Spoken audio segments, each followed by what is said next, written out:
23 people left from the company. That's what Harley Reynolds saw when the smoke cleared in the Hürtgen forest, November 1944. His unit had walked in with nearly 200 men. Now he was staring at barely enough survivors to fill a school bus. The Germans had this pistol that shot grenades, he'd remember. Close quarters, 20 to 30 yards. We'd never run up against it until that night. He paused. They just slaughtered us. This was supposed to be over. 3 months earlier, the German army was in full collapse. 400,000 casualties in France. Allied forces advancing so fast that victory by Christmas seemed inevitable. And then 3 gambles were made. 3 catastrophic battles that would unfold simultaneously across Belgium, Holland and Germany, turning autumn 1944 into one of the bloodiest 90 days of the entire war. At Arnhem, 8,000 British paratroopers dropped behind German lines to capture a bridge over the Rhine. Intelligence warned that SS Panzer divisions were nearby. The warnings were dismissed. Lieutenant Colonel John Frost and 600 men reached the bridge and held for 4 days. When the Germans demanded surrender, Frost sent back 3 words. Tell them to sod off. 17,000 Allied casualties. Montgomery called it 90% successful. The survivors called it a bridge too far. At the Scheldt estuary, Canadian soldiers fought through flooded Dutch polders to open the port of Antwerp. Chest deep in ice water. German 75mm cannons firing down causeways so narrow only one man could advance at a time. October 13th, Black Friday. The Black Watch Regiment lost 150 men in a single day attacking across open ground. 7,000 Canadian casualties over 5 brutal weeks. When the first convoy finally reached Antwerp, there was a ceremony with dignitaries from every Allied nation. "Where are the Canadians?" someone asked. Nobody had invited them. And in the Hürtgen forest, American divisions walked into 50 square miles of German defences. Hidden pillboxes, minefields, every 8 paces, artillery shells that exploded in the trees and rained shrapnel straight down. "Which one of us is going to get killed first?" a soldier whispered. "Which one gets the $1 million wound? Which one gets an arm blown off?" He stared at the forest. They're shooting real bullets up there. 33,000 casualties in 3 months. Some units saw 70% turnover. Veterans stopped learning the names of replacements. Not worth getting to know the new guy if he's just going to be dead the next day. The Americans called it the Death Factory. 3 battles. 90 days.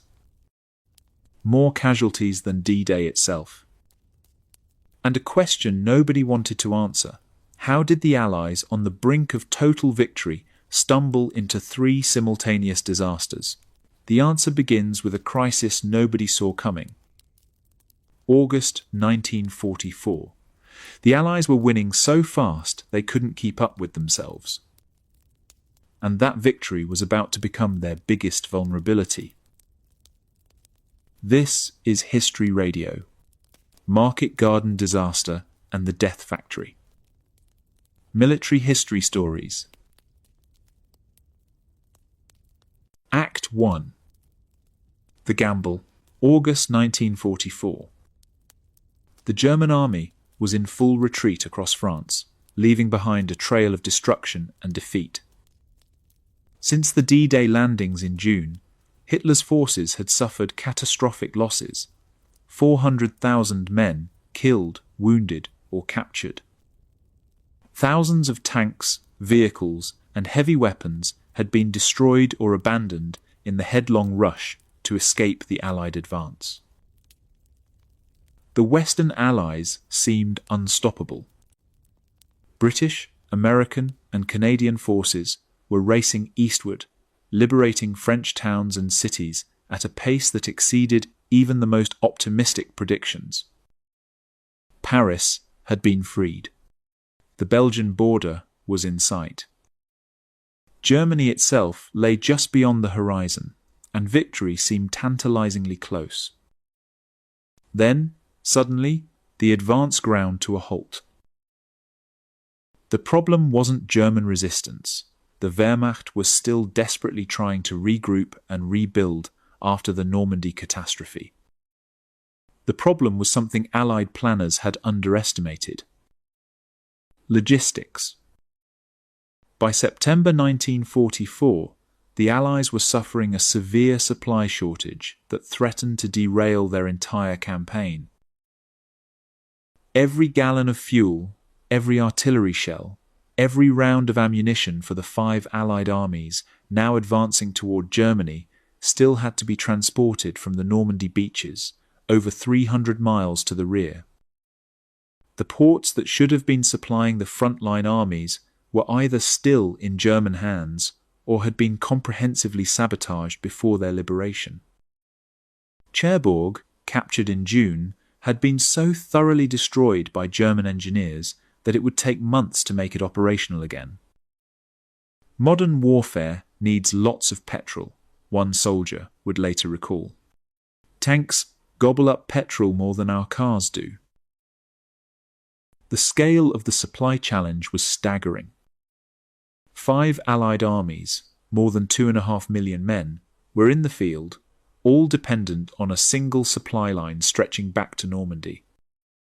Every day, they needed thousands of tons of fuel, ammunition, food, and equipment just to maintain their positions, let alone continue advancing. To meet this unprecedented demand, Allied logistics officers had improvised the Red Ball Express, a one-way trucking route where supply trucks thundered along French roads at maximum speed, delivering supplies to forward depots before racing back for another load. At its peak, a truck passed every 15 to 30 seconds. It was an impressive feat of organization, but it still wasn't enough. The fundamental problem was simple. The Allies were advancing faster than their supply lines could keep up. Frontline units were running out of fuel and ammunition. Tank divisions sat immobile, their vehicles empty. Artillery batteries rationed their shells. Infantry companies went on half rations.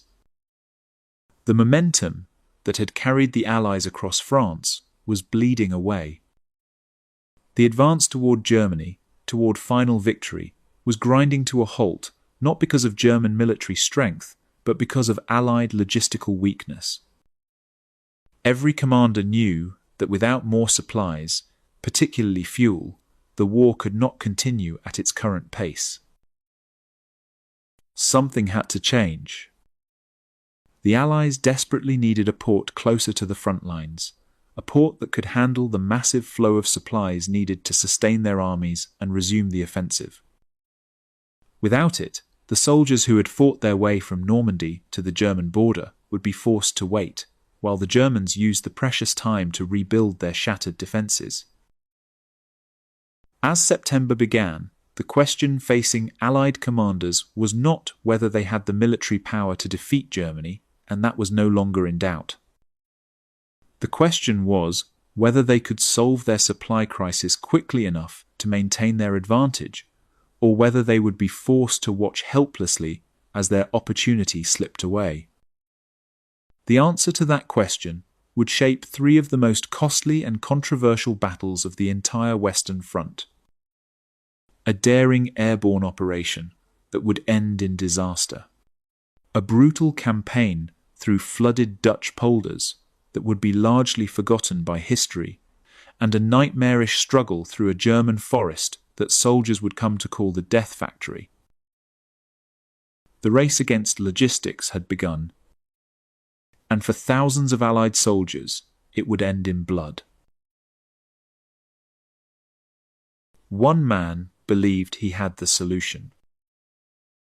Field Marshal Bernard Montgomery, Monty to friend and foe alike, was not a man known for modesty. He had commanded all Allied land forces during the D-Day landings and the Normandy campaign, a role that had made him one of the most famous generals in the world. But now, with American troops outnumbering British and Canadian, it was no longer politically acceptable for a British general to command them all. Churchill had promoted him to Field Marshal as compensation. In reality, it was a demotion. Montgomery now commanded only the 21st Army Group, mostly British and Canadian forces.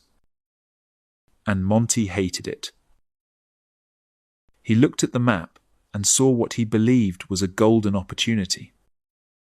Allied intelligence reports indicated that Germany's northern flank, opposite his 21st Army Group, was lightly defended. The strongest German defences, the Siegfried Line, ran further south. If his forces could punch through Holland into Germany, they could bypass those defences entirely, encircle Germany's industrial heartland in the Ruhr Valley, and pave the way for a direct advance on Berlin. End the war by Christmas 1944. But first, he would have to sell the plan to the Supreme Allied Commander, American General Dwight Eisenhower. And Eisenhower had his own plan for the advance. Eisenhower was content, for political reasons and for alliance reasons, to keep the advance more or less even across the front. This was the so-called broad front advance. Everybody would share the risks and share the achievements. This was very much Eisenhower's style. But there simply weren't enough resources for this. What Montgomery wanted was to divert the resources to a northern arm, the so-called narrow front attack. And he believed that if this was done, then he could get through to the Ruhr early enough to end the war in a matter of months. The personal politics of Market Garden were fascinating. Montgomery lobbied Eisenhower ruthlessly and without end to carry out this operation.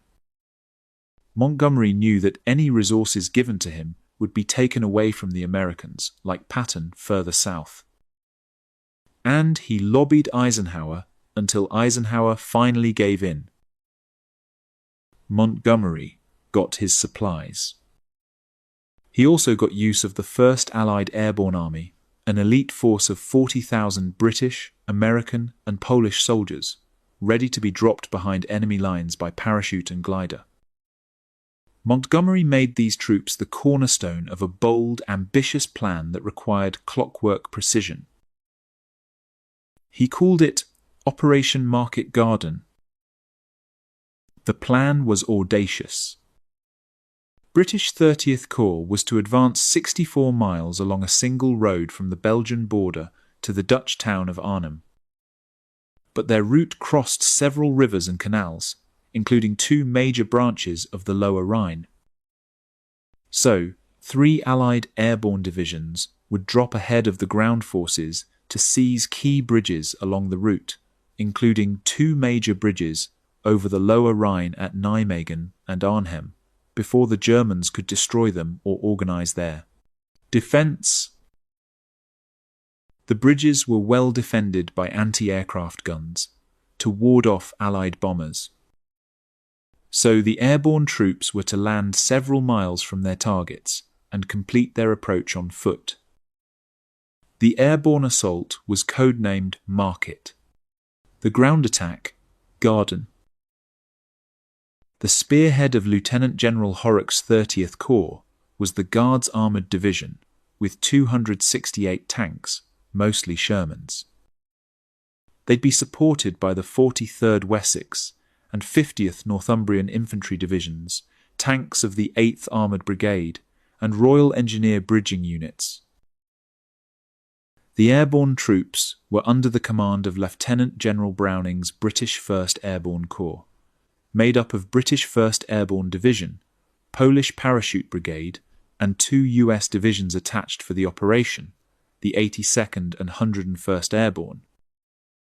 The Royal Air Force and U.S. Army Air Force would provide 1,500 transport aircraft and 500 gliders to get troops to their targets. Lieutenant General Boy Browning, commanding the Allied airborne troops, was Britain's senior airborne officer, married to the famous novelist Daphne du Maurier. Seen by some as difficult to work with, relations with his American boss, 1st Allied Airborne Army Commander Lieutenant General Brereton, were particularly strained. In the run-up to the operation, reports arrived that German SS Panzer units had been seen near Arnhem, the British airborne objective. A British intelligence officer took the reports to Browning. The Corps intelligence officer, a chap called Brian Urquhart, he warned us that there were 2 SS Panzer divisions lined up from Arnhem to Zutphen, a staff officer would later recall.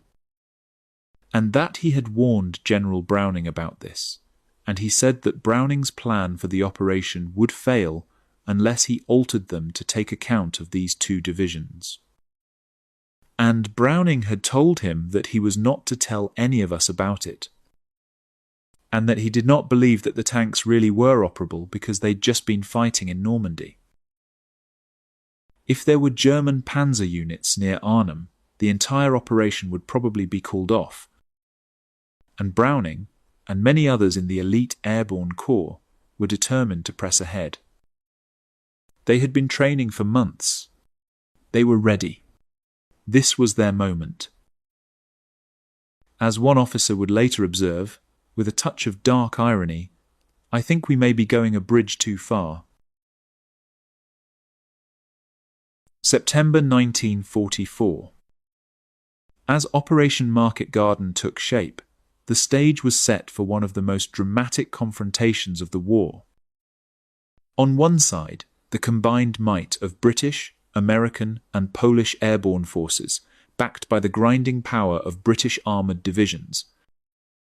On the other, a German army that everyone believed was finished, but which had one crucial advantage: time to prepare. The Allied commanders leading Market Garden were a mix of veterans and rising stars. Lieutenant General Brian Horrocks commanded 30th Corps, the armoured spearhead that would drive up the single road to Arnhem. A charismatic and popular commander, Horrocks had recovered from severe wounds received in North Africa and was eager to prove himself in this daring operation. Leading the British airborne forces at Arnhem would be Major General Roy Urquhart, commander of 1st Airborne Division. Despite his rank, Urquhart had never commanded airborne troops in combat before, and had never even made a parachute jump. He was an infantry officer given command of paratroopers, a decision that would have consequences. At the Arnhem Bridge itself, the key role would fall to Lieutenant Colonel John Frost, a veteran of the famous Bruneval raid in 1942, where British paratroopers had stolen top-secret German radar equipment from occupied France. Frost was an experienced officer, and one of the first to join the newly formed Parachute Regiment in 1941. If anyone could hold the bridge, it was him. The American forces had their own legends. Brigadier General James Gavin commanded the 82nd Airborne Division, tasked with capturing the bridge at Nijmegen. Gavin had been decorated for his role in the invasion of Sicily in 1943, made the night jump into Normandy on D-Day, and just 6 weeks before Market Garden was given command of the elite 82nd Airborne. He was an admired and charismatic leader who insisted that his officers be the first out of the airplane door and the last in the chow line. But the Germans had leaders too, and some of them were very good indeed. Field Marshal Walter Model commanded German Army Group B, responsible for defending the Belgian and Luxembourg frontier with Germany. Model was Germany's youngest field marshal and greatly admired by Hitler and other senior commanders for his performance on the Eastern Front. He had been nicknamed the Führer's fireman for his ability to salvage apparently disastrous situations even when his forces were heavily outnumbered. The fact that he is completely driven, also a committed soldier, is summed up by many accounts that we see, a historian would later note. He was very tough and very hard against his own troops because he wanted to achieve things, but also very hard and tough against himself. And for that, the people admired and respected him. Model's forces were a patchwork of battered divisions trying to rebuild after the Normandy disaster. The 81st Corps of General Brandenberger's 7th Army held the area around Aachen. Many of its divisions had been almost completely destroyed during the fighting in France and remained severely under strength. The Corps' 2 panzer divisions could muster barely 20 tanks between them. But through September, reinforcements continued to arrive. Replacement tanks. New Volksgrenadier divisions. In the autumn of 1944, the Germans built a new type of force, the Volksgrenadier divisions. The problem for the Germans was the manpower shortage of 1944. So the Volksgrenadier divisions had a lower number of infantry battalions. The manpower was quite low. They tried, at least in theory, to overcome that by equipping them with more machines, in particular infantry weapons. What they also tried to achieve was that you would have a very experienced cadre of officers and NCOs around which you would then form a body of men, maybe recruited from people back from the Reich who hadn't been drafted before, and also, in particular, from surplus numbers from the Air Force and from the Navy that were not being used anymore. This was the theory. In reality, it didn't really work that way. Totally cobbled together, an American intelligence officer would later observe. You could see the different uniforms, right? One of them was wearing an Air Force uniform, others were Marines. Even so, these units would fight. And some German formations were far more dangerous than Allied intelligence realized. Near Arnhem, the 2nd SS Panzer Corps was resting and refitting after its escape from Normandy.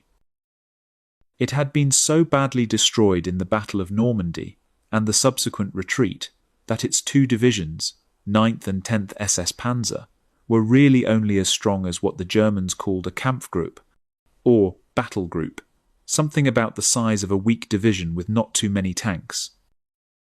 But they were still SS troops, still veterans, still dangerous. The stage was set. The commanders were in place. The forces were ready. On the night of September 16th, 1944, British and American bombers struck German airfields and anti-aircraft positions across the Netherlands. The next morning, the largest airborne operation in history would begin. September 17th, 1944. 9:45 in the morning. Across airfields in southern England, the roar of engines filled the air as the largest airborne armada in history began to take off. 1,500 transport aircraft, 500 gliders, 40,000 elite troops from 3 nations, all heading for the Netherlands in a single, massive aerial convoy. The vast air formation stretched 94 miles from front to back, so long that planes were still taking off in England while the first troops were already dropping over Holland.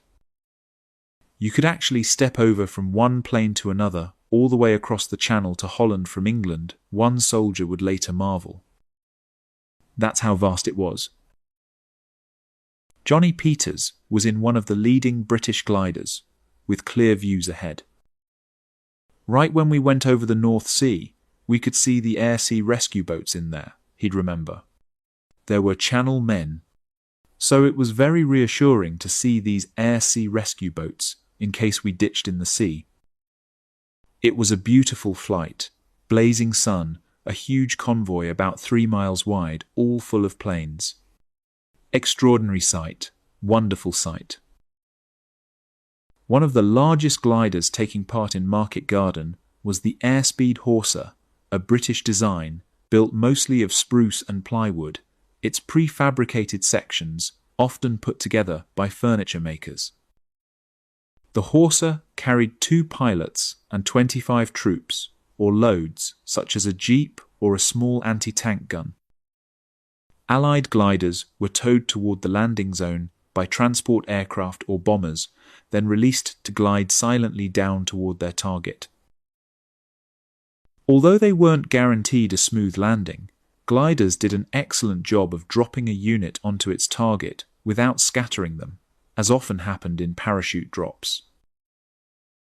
But as the first wave of Operation Market reached the Netherlands, they discovered that plenty of German anti-aircraft guns had survived the previous night's raid by Allied bombers. "The ack-ack gunners firing in front of us," Johnny Peters recalled. Shortly afterwards, a cry went up from the back of the glider, "The tail's coming off." Now this was relayed from the back to the front. I was sitting at the front, behind the pilots, and my sergeant was sitting opposite. And he relayed that back to the pilot. He sent Ralph Maltby to have a look. He came back, big grin on his face, said, "You're all right, the fabric's been hit, it's only flapping about, but the tail's not coming off." So he sat down. We were very reassured about that. It was a narrow escape for everyone on board. But as Johnny Peters' glider approached the landing zone, they came under more fire, and the co-pilot was hit. "I knew he'd died by the look on Sergeant Watson's face," Peters said. Then you think to yourself, well, what would happen if the pilot gets killed? None of us could pilot the glider. The German machine gunners were firing their bullets, and they were coming through the glider, and one bullet, only one bullet, hit a bloke named Private Hughes in the leg. But we made a good landing. In most landing zones, German air defences were light and caught off guard. Most gliders touched down safely in open farmland. Parachute drops went almost exactly according to plan. Of the 1,000 transport aircraft used on the first day, just 27 were destroyed. "We weren't under fire at all coming in," one paratrooper remembered. "It was really nice. It was on a Sunday afternoon, about 1 o'clock, sun was shining. And it was an ideal type of operation, I call it." The British 1st Airborne Division landed 6 to 8 miles northwest of Arnhem with near total surprise. It was a perfect summer's day. They landed with no opposition at all. The US 82nd Airborne, landing near Nijmegen, were immediately welcomed by Dutch locals. While we were picking up our equipment, all the Dutch civilians were coming out of the tree line, and they're all speaking perfect English, an American soldier recalled. And I said to my buddy, "Are we still in England, or is this Holland?" They spoke perfect English. They wanted to tell us where the Germans were, and we wanted to get them off the landing zone so they wouldn't get hit.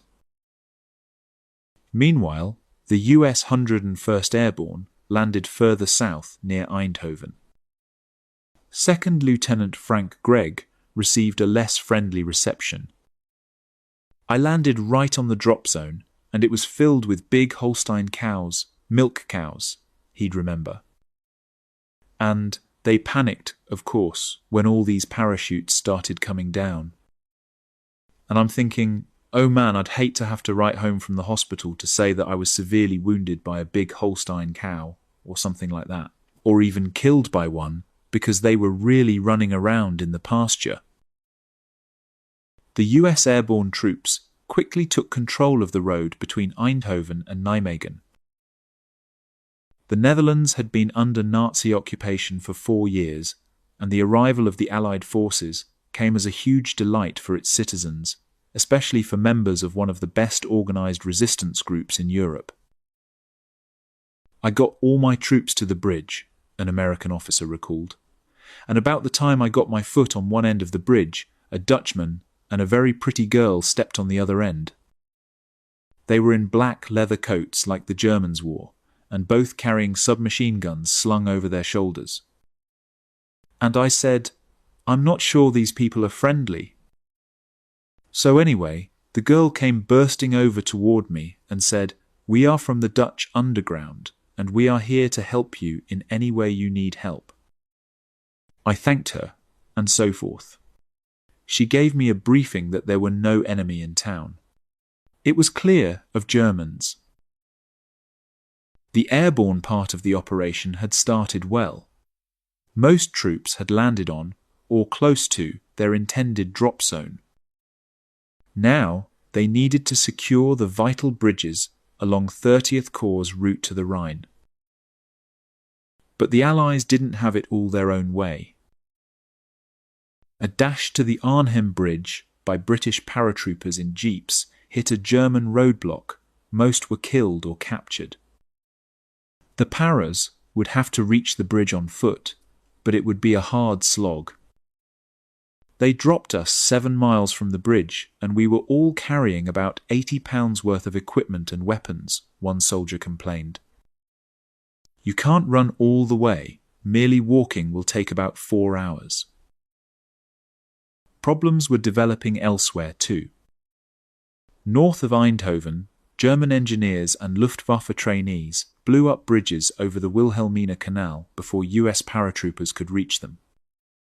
30 miles northeast at Nijmegen, more bridges across the Maaswal Canal were blown before the 82nd Airborne got to them. Back in Arnhem, British 1st Airborne was about to run into the SS Panzer units that Major Urquhart had tried to warn of. Fortunately, they were well below full strength. One of the legends about Operation Market Garden was that 1st British Airborne Division, which dropped at Arnhem, was dropping on top of 2 SS armoured divisions, 2 SS Panzer divisions. That is true in the sense that 9th and 10th SS Panzer Division were in the area, but they had been so badly destroyed in the Battle of Normandy and the subsequent retreat, they were really only as strong as what the Germans called a Kampfgruppe, that is to say something about the size of a weak division with not too many tanks. The Allies were taking a risk, which really only made sense if the Germans weren't going to fight. And they did. But there was another problem developing, one that would prove just as dangerous as German resistance. The radios weren't working. When we got there, the signals didn't work, so that was a waste for a start, a signals officer would recall bitterly. I felt that because I couldn't even talk to my men, I wasn't doing my job. British 1st Airborne had brought 4 different types of radios to Arnhem. None of them could talk to each other. Most couldn't reach more than a few hundred yards. The wireless set 68, used between companies and battalions, required long copper aerials that slotted together. Wireless operators always used to say it was like having an enormous neon sign above you, with this huge great aerial waving around, telling the enemy where you were. One operator remembered. Which wasn't very popular. There were many problems with the radio communications in Arnhem, and a lot of those were known about before they set off. The whole thing was a gamble, and they gambled on the fact that radio equipment, which really wasn't quite up to the job, would just about do the job. They gambled wrong. Within hours of landing, British paratroopers were scattered across the countryside west of Arnhem, unable to coordinate their movements, unable to call for support, unable even to report their positions. And somewhere in the chaos, Major General Urquhart, the division commander, had disappeared into the streets of Arnhem itself, out of contact with everyone. The largest airborne operation in history was already starting to come apart. Field Marshal Walter Model was eating lunch at his headquarters in the Tafelberg Hotel in Oosterbeek when the first reports arrived. Paratroopers, thousands of them, landing just a few miles away. Model's first thought was that the British were coming for him personally, a commando raid to capture or kill the commander of German Army Group B. He grabbed his papers and fled the hotel in his staff car, heading east toward safer ground. But as more reports flooded in, it became clear this was no raid. This was an invasion. Model was Germany's youngest field marshal, just 53 years old, and Hitler's favourite troubleshooter. On the Eastern Front, he had earned the nickname the Führer's Fireman for his ability to stabilise collapsing situations through sheer force of will and tactical brilliance. Aggressive, demanding, and utterly committed to the Nazi cause, Model drove his men hard, but he drove himself harder. And now, just 3 weeks after taking command of Army Group B, he was facing the largest airborne assault in history. Within hours, Model had grasped the Allied plan. A crashed British glider near his headquarters yielded a gift beyond price, a complete set of orders for Operation Market Garden. Model now knew everything. The objectives, the timetable, the routes. He knew that British 30th Corps would be advancing up a single road from the Belgian border. He knew that American airborne forces would be holding bridges at Eindhoven and Nijmegen. And he knew that British paratroopers were trying to capture the bridge at Arnhem. Model saw immediately what had to be done. If he could hold the Allies at Nijmegen, the British paratroopers at Arnhem would remain cut off, and the Allied operation would fail. He began issuing orders with characteristic speed and precision. Model split 2nd SS Panzer Corps into Kampfgruppen, battle groups, improvised formations built from whatever units were available. This was a concept the German army had perfected on the Eastern Front, where the need to respond rapidly to new threats meant that ad hoc formations were often more effective than trying to rebuild shattered divisions. Kampfgruppe Hohenstaufen, built around 9th SS Panzer Division, was to hold Arnhem and its bridge against the British. Kampfgruppe Frundsberg, from 10th SS Panzer Division, was to race south over Arnhem Bridge to prevent the Allies crossing at Nijmegen. The concept of battle group, or Kampfgruppe in German, is a very specific concept that you could find in the German army in the Second World War, a historian would explain. The idea was that whenever the need arose, you would form ad hoc formations out of existing formations, quite often broken up formations, or formations that have already taken a lot of casualties, and form a new fighting body out of these. Improvised, Kampfgruppe helped Germany make the most of its dwindling military strength and respond rapidly to new threats. "We were told to get down there," a German tank commander would recall. "They said we had to hurry, destroy anything that gets in your way, and form a pocket with the others that arrive there." The swift German response meant Allied airborne troops were soon engaged in heavy fighting. On the second day of the operation, British reinforcements set off from England, but after a 4-hour delay due to morning mist. This second wave had no element of surprise, and as they approached the landing zone west of Arnhem, they came under heavy anti-aircraft fire. Bill Higgs was one of the glider pilots. The Jerrys had already sized out where we were going to land, because the landing again was a big open space, you see, miles, he remembered.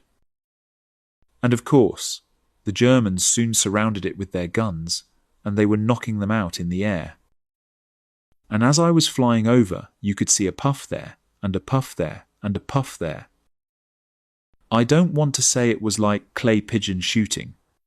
That wouldn't be the right way to put it. But at first, we just couldn't grasp the fact that this was what they were really doing.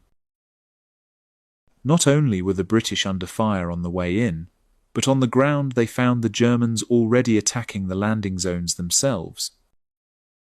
They were all around, and they were really knocking us for six, one soldier recalled.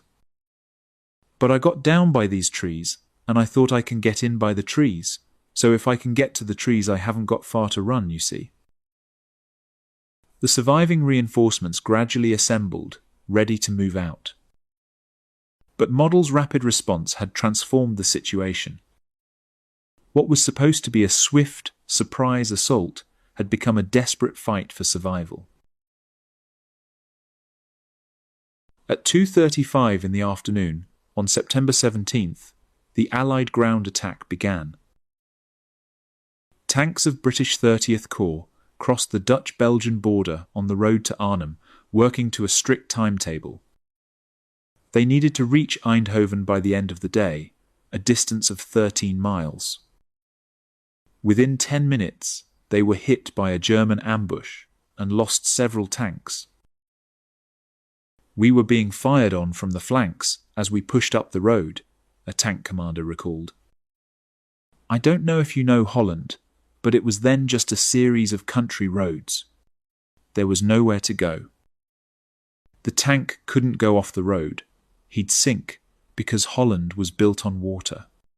You travelled on dike roads most of the time. And travelling on dike roads in the dark and the wet is not very comfortable at times. With air support from Typhoon fighter bombers, the British tanks pushed on along what soon became known as Hell's Highway. But the single road through open country was highly exposed. German gunners had perfect fields of fire, and they were armed with one of the most lethal anti-tank weapons of the war. The German PaK-43 anti-tank gun fired an 88mm shell that could penetrate the armour of a Sherman tank at 2.5 kilometres away. British tank crews called it the finest gun ever for tank warfare. You have the situation that British tanks had been knocked out, and they can't even see the enemy that is firing at them. Each time a German anti-tank gun picked off the lead British tank, the rest of the column was stuck behind it on the single road until the destroyed vehicle could be cleared. Clear the wreckage, advance, next tank hit. Clear the wreckage, advance, next tank hit. You were sitting ducks, Ray Cumberly, driving a Cromwell tank, would remember. Because the 88mm guns, those were the anti-tank the Germans had. I think it was the finest gun ever for tank warfare, in particular. 30th Corps managed to advance just 5 miles on the first day, failing to reach Eindhoven, which remained in German hands. Just 24 hours into the operation, and Market Garden was already behind schedule. On the second day, the tanks finally reached Eindhoven, half a day late, where jubilant Dutch civilians lined the streets to cheer their liberators. But the next objective was Nijmegen, 40 miles to the north. And Nijmegen was still in German hands.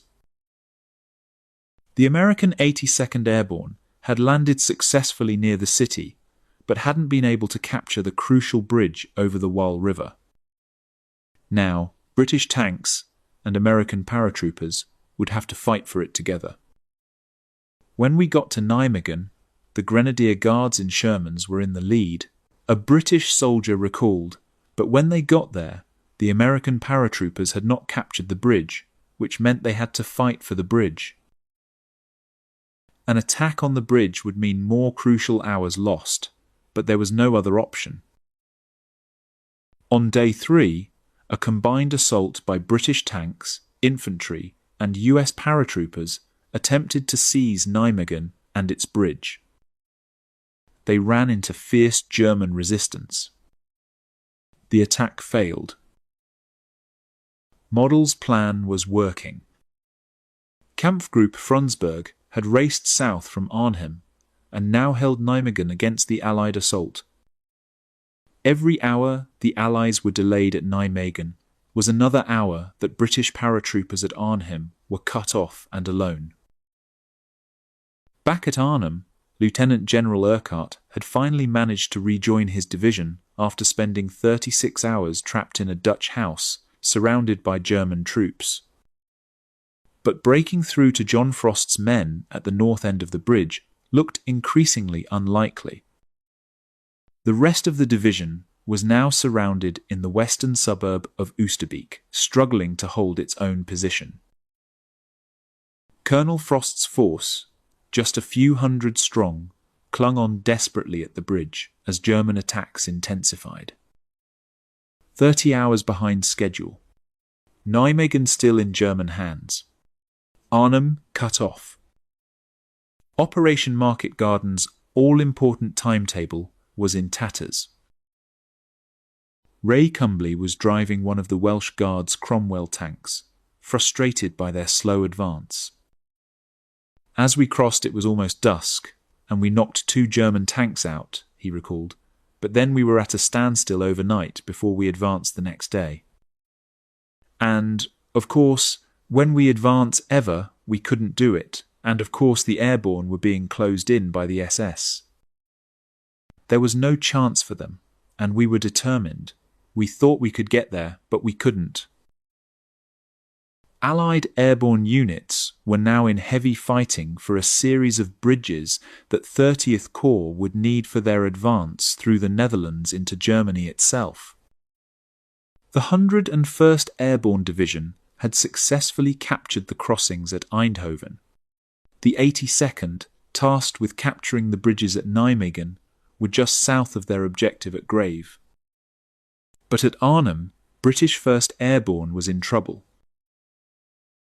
About 5,000 men were scattered west of town, in heavy fighting with local German forces as well as the Waffen-SS troops. Only around 300 men had managed to reach their objective, the Arnhem Road Bridge, and were now dug in at its northern end, under the command of Lieutenant Colonel John Frost. And the clock was ticking. Lieutenant Colonel John Frost had done exactly what he was asked to do. Against all odds, he and his men had fought their way through Arnhem and reached the bridge over the Rhine, the prize that would unlock Montgomery's entire plan. They had secured the northern end, dug in around the buildings overlooking the approach, and prepared to hold until 30th Corps arrived to relieve them. 48 hours, they'd been told. Hold for 48 hours. John Frost was an experienced officer and one of the first to join the newly formed Parachute Regiment in 1941. He'd led daring missions into German-held territory before, including the successful Bruneval raid on the coast of occupied France to steal top-secret German radar equipment. If anyone could hold that bridge, it was Frost. We had been ordered in the brigade orders that our job was to capture Arnhem Bridge and hold it for 48 hours until we were relieved from the south. Major Tony Hibbert, Frost's second-in-command, would recall. We'd actually done the job. We'd captured the bridge. We held the north end of it, which was the only bit that was necessary. There were nearly 600 chaps at John Frost's disposal, and he disposed them into a tight perimeter. But he could only go so far as he had chaps. The perimeter was small, just a few blocks, but it commanded the bridge approaches.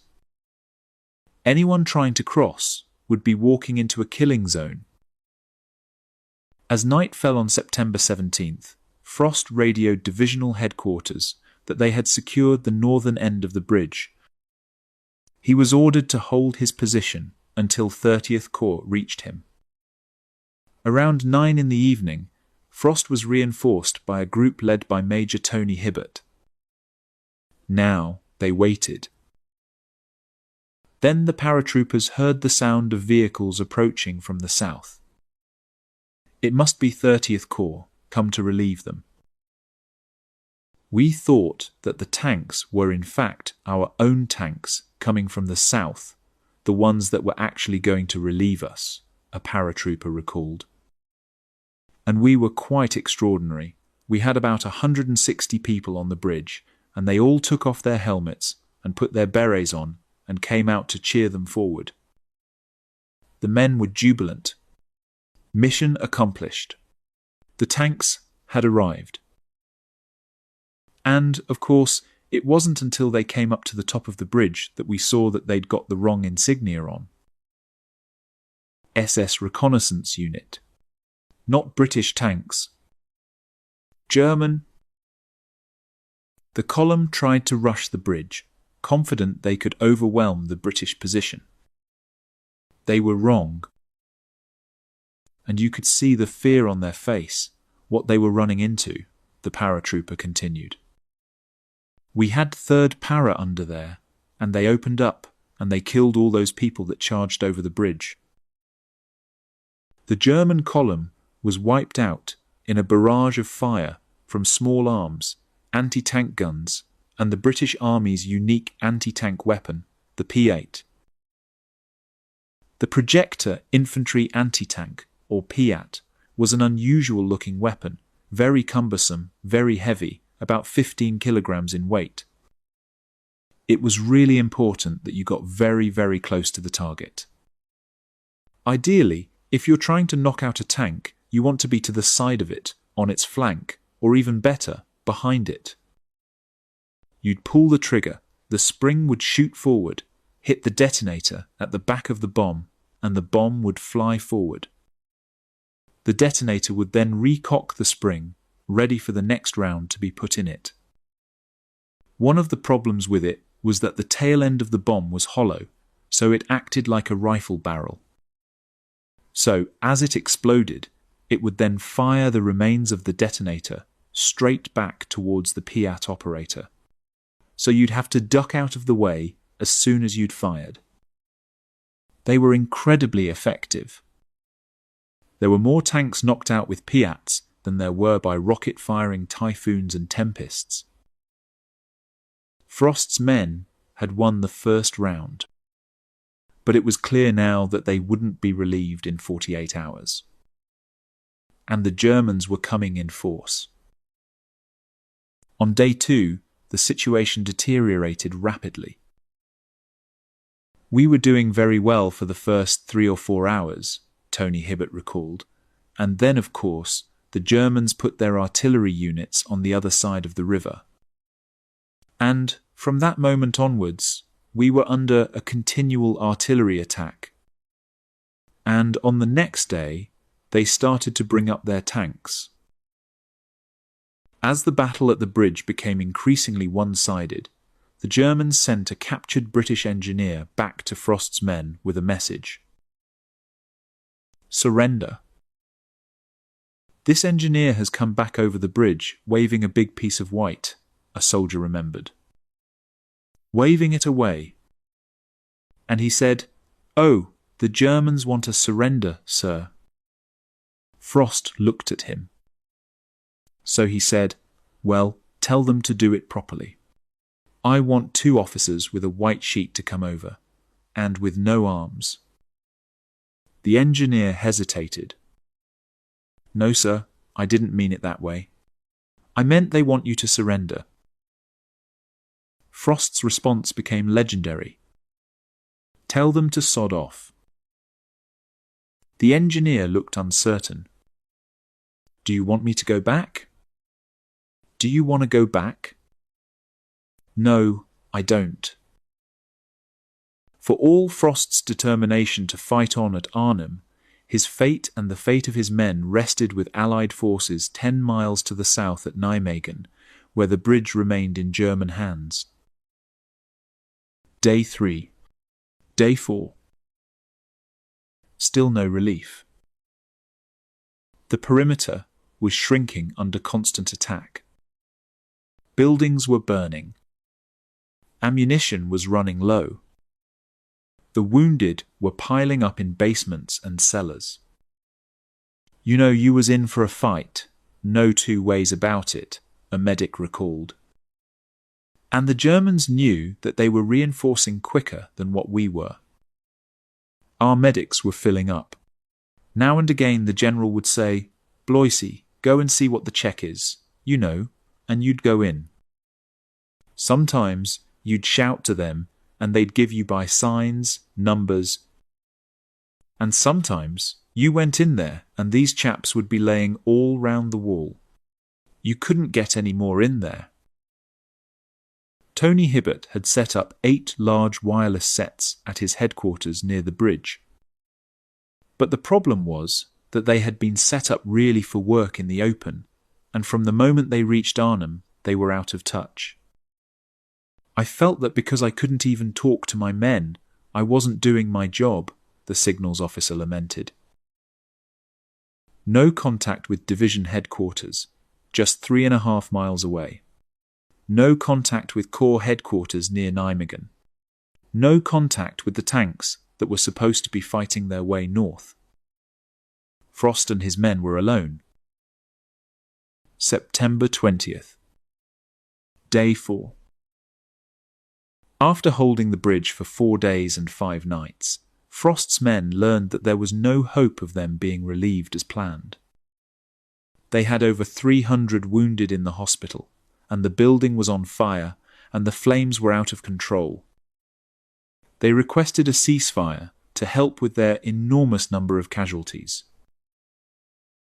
"We had to ask the Germans not only for the ceasefire, but to send some of their men to help us get our wounded out," Tony Hibbert recalled. That took about 2 hours. And at the end of that time, the Germans had infiltrated the perimeter that we'd been defending. With no ammunition left, Frost's men began to surrender. But some decided to try and rejoin the rest of the division, held up in Oosterbeek, 2 miles west. "There was no point in trying to defend the bridge," one officer said. "So I split them up into parties of 10 to try and make their way back to the main perimeter in Oosterbeek. But there were too many Germans. Wherever we went, we ran into Germans, and we were all taken prisoner." During the truce, the German commander sought out his British counterpart. Colonel Frost, badly wounded on the second day, was still able to talk. The German commander saluted. "Colonel Frost, I salute you," he said. "We've just come back from Russia, where we'd been fighting for 2 years, and I've never seen people, any people, as brave as yours. I salute you." Which was nice. The courage and tenacity with which Frost and his men had held their ground had not been enough. Arnhem had proved a bridge too far. September 21st. Day 5. With Frost's command eliminated, Arnhem Bridge was back in German hands. The rest of the 1st Airborne Division were dug in around Oosterbeek, on the wrong side of the river, from British and American forces, pushing up from Nijmegen. But 30th Corps' progress along Hell's Highway remained painfully slow. The commander of the 82nd Airborne had come up with a desperate plan. Brigadier General James Gavin had been decorated for his role in the invasion of Sicily in 1943, made the night jump into Normandy on D-Day, and just 6 weeks before Market Garden was given command of the elite 82nd Airborne. He was an admired and charismatic leader who insisted that his officers be the first out of the airplane door and the last in the chow line. Faced with stubborn German resistance at Nijmegen, Gavin proposed to have the 504th Parachute Infantry Regiment cross the Waal River 2 miles downstream so they could then launch an attack on the bridge from both ends. The crossing had to be made in collapsible wood and canvas boats under heavy enemy fire. Half the soldiers in the first wave were either killed or wounded. "Some of the bravest men I ever saw," a British tank commander would say later. But with men across the river, the Allies could launch their simultaneous attack on both ends of the bridge. The Germans tried to blow the bridge, but the explosives failed, and the surviving defenders fled. The road to Arnhem was open. But the Allied advance along Hell's Highway had been long and arduous, and they were now 30 hours behind schedule. Operation Market Garden's all-important timetable was in tatters. At Oosterbeek, the British airborne were critically low on ammunition and water. Attempts to resupply them by air were only partly successful, with most canisters falling behind German lines. And they remained under relentless attack from all sides. "We knew we were losing the battle because we were getting pulled into a perimeter, getting smaller and smaller," a soldier recalled. "So we knew we ain't gonna win this." 30th Corps began looking for alternative ways to reach the airborne troops at Oosterbeek. Their reconnaissance units, using small country lanes, found a route to the river that bypassed the main German defences and, at Driel, made contact with the 1st Polish Parachute Brigade, who'd been dropped as reinforcements on day 3. Over the next few days, 30th Corps made several attempts to cross the river and link up with the Paras. "We sent the company above, 4th Dorsets, across the river to form a bridgehead the other side," a British officer recalled, "so that when the paratroopers were coming back, they knew where to get. They'd get across." But I think they sent the whole company across, and not many of them came back. They didn't all get killed, but they got captured. As airborne resistance north of the river began to collapse, any reinforcements who made it across risked sharing their fate. It was increasingly clear that Operation Market Garden had failed. The British priority became rescuing as many airborne troops as possible from the far shore of the Rhine. The real issue on the ground at the time was, were the Germans about to overrun 1st Airborne Division's positions, with perhaps a resulting massacre? The British knew there were SS troops involved. They were afraid there might be a massacre. In fact, there wasn't. The Waffen SS troops were generally so impressed with the way that the paratroopers and glider troops had fought that they treated them rather well. But in the big picture, it wasn't just about getting across and into Arnhem. It was about getting much further north into Holland with substantial forces, and that clearly was not going to happen at this stage. So the decision is taken to withdraw those forces across the Rhine, rather, perhaps sarcastically, entitled Operation Berlin. The word came through they were going to pull out at 11 o'clock at night, a paratrooper remembered. "But don't tell these Dutch people, because we think they're pro-German, because they live near the border with Germany. And so don't tell them we're pulling out in case they tell the Germans, you know." So we were in this trench, and across the river the Royal Artillery were firing 2 guns on the extreme right and left. Each one was a tracer. So we're told, keep within them tracers, you know, otherwise they're shelling outside there. And we got to the river at the church, crossed the river. And now, that was horrendous there. The Germans knew we were getting out. Apparently they thought at first the Poles were coming in across the river, but then realized we were getting out. So they shelled this place. That was the worst night of my life. And I have nightmares about that. Many of them. They managed to get about 2,400 Allied troops across the Rhine that particular night, which practically ends the fighting in the Arnhem area. And the Germans, of course, claim this as their victory.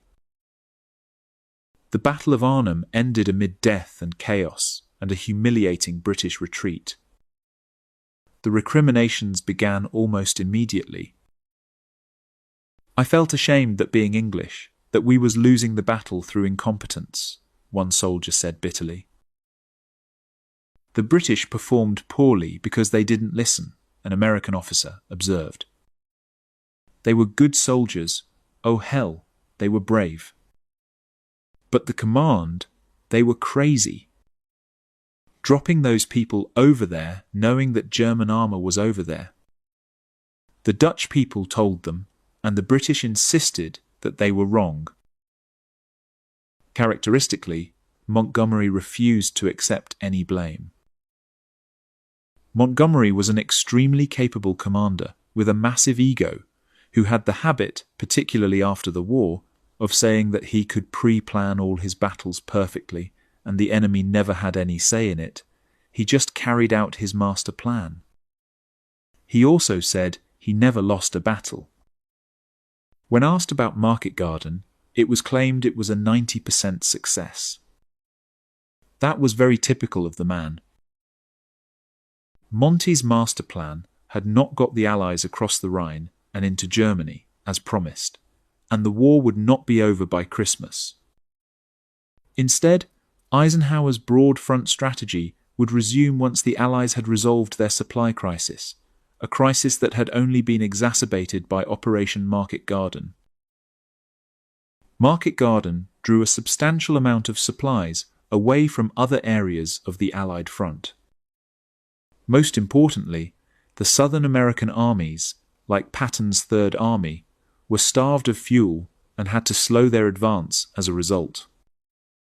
Market Garden also distracted Montgomery from other important areas of his responsibility. Most importantly, although the port city of Antwerp was captured, Montgomery neglected to capture the areas leading into the port.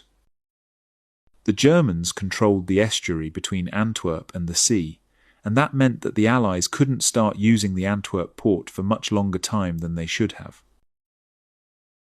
Operation Market Garden was one of the war's great what-ifs, a chance to shorten the war and so save many thousands of lives, squandered through poor planning and in spite of the heroism and skill of many who took part.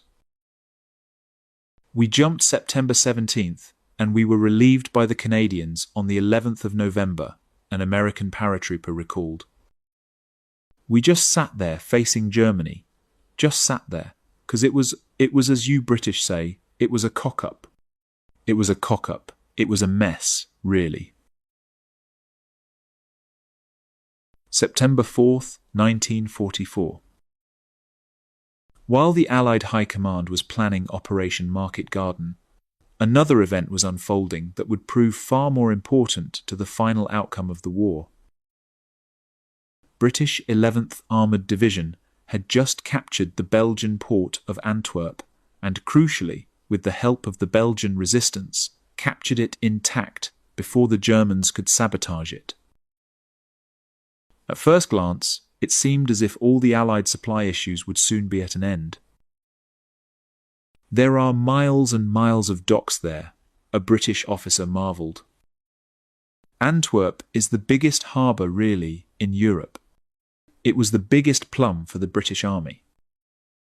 We had Antwerp, and our harbour was intact. Cranes still working, everything could be used. Most other ports the Germans had blown up, couldn't use them properly. But there was one major problem. Antwerp is connected to the sea by a 45-mile-long estuary of the River Scheldt, which was still heavily mined and defended by the Germans. The Allies couldn't land supplies in Antwerp until the Scheldt had been cleared. Once the Scheldt estuary was cleared, the Allies could turn that into their main supply port, sufficient to supply their entire war effort as they drove into Germany. And of course, the Germans knew that as well. The Germans had built heavy coastal gun batteries on Walcheren Island, dominating the West Scheldt and making it impossible for Allied ships to reach Antwerp. The guns were protected by thick concrete bunkers, almost impervious to air attack.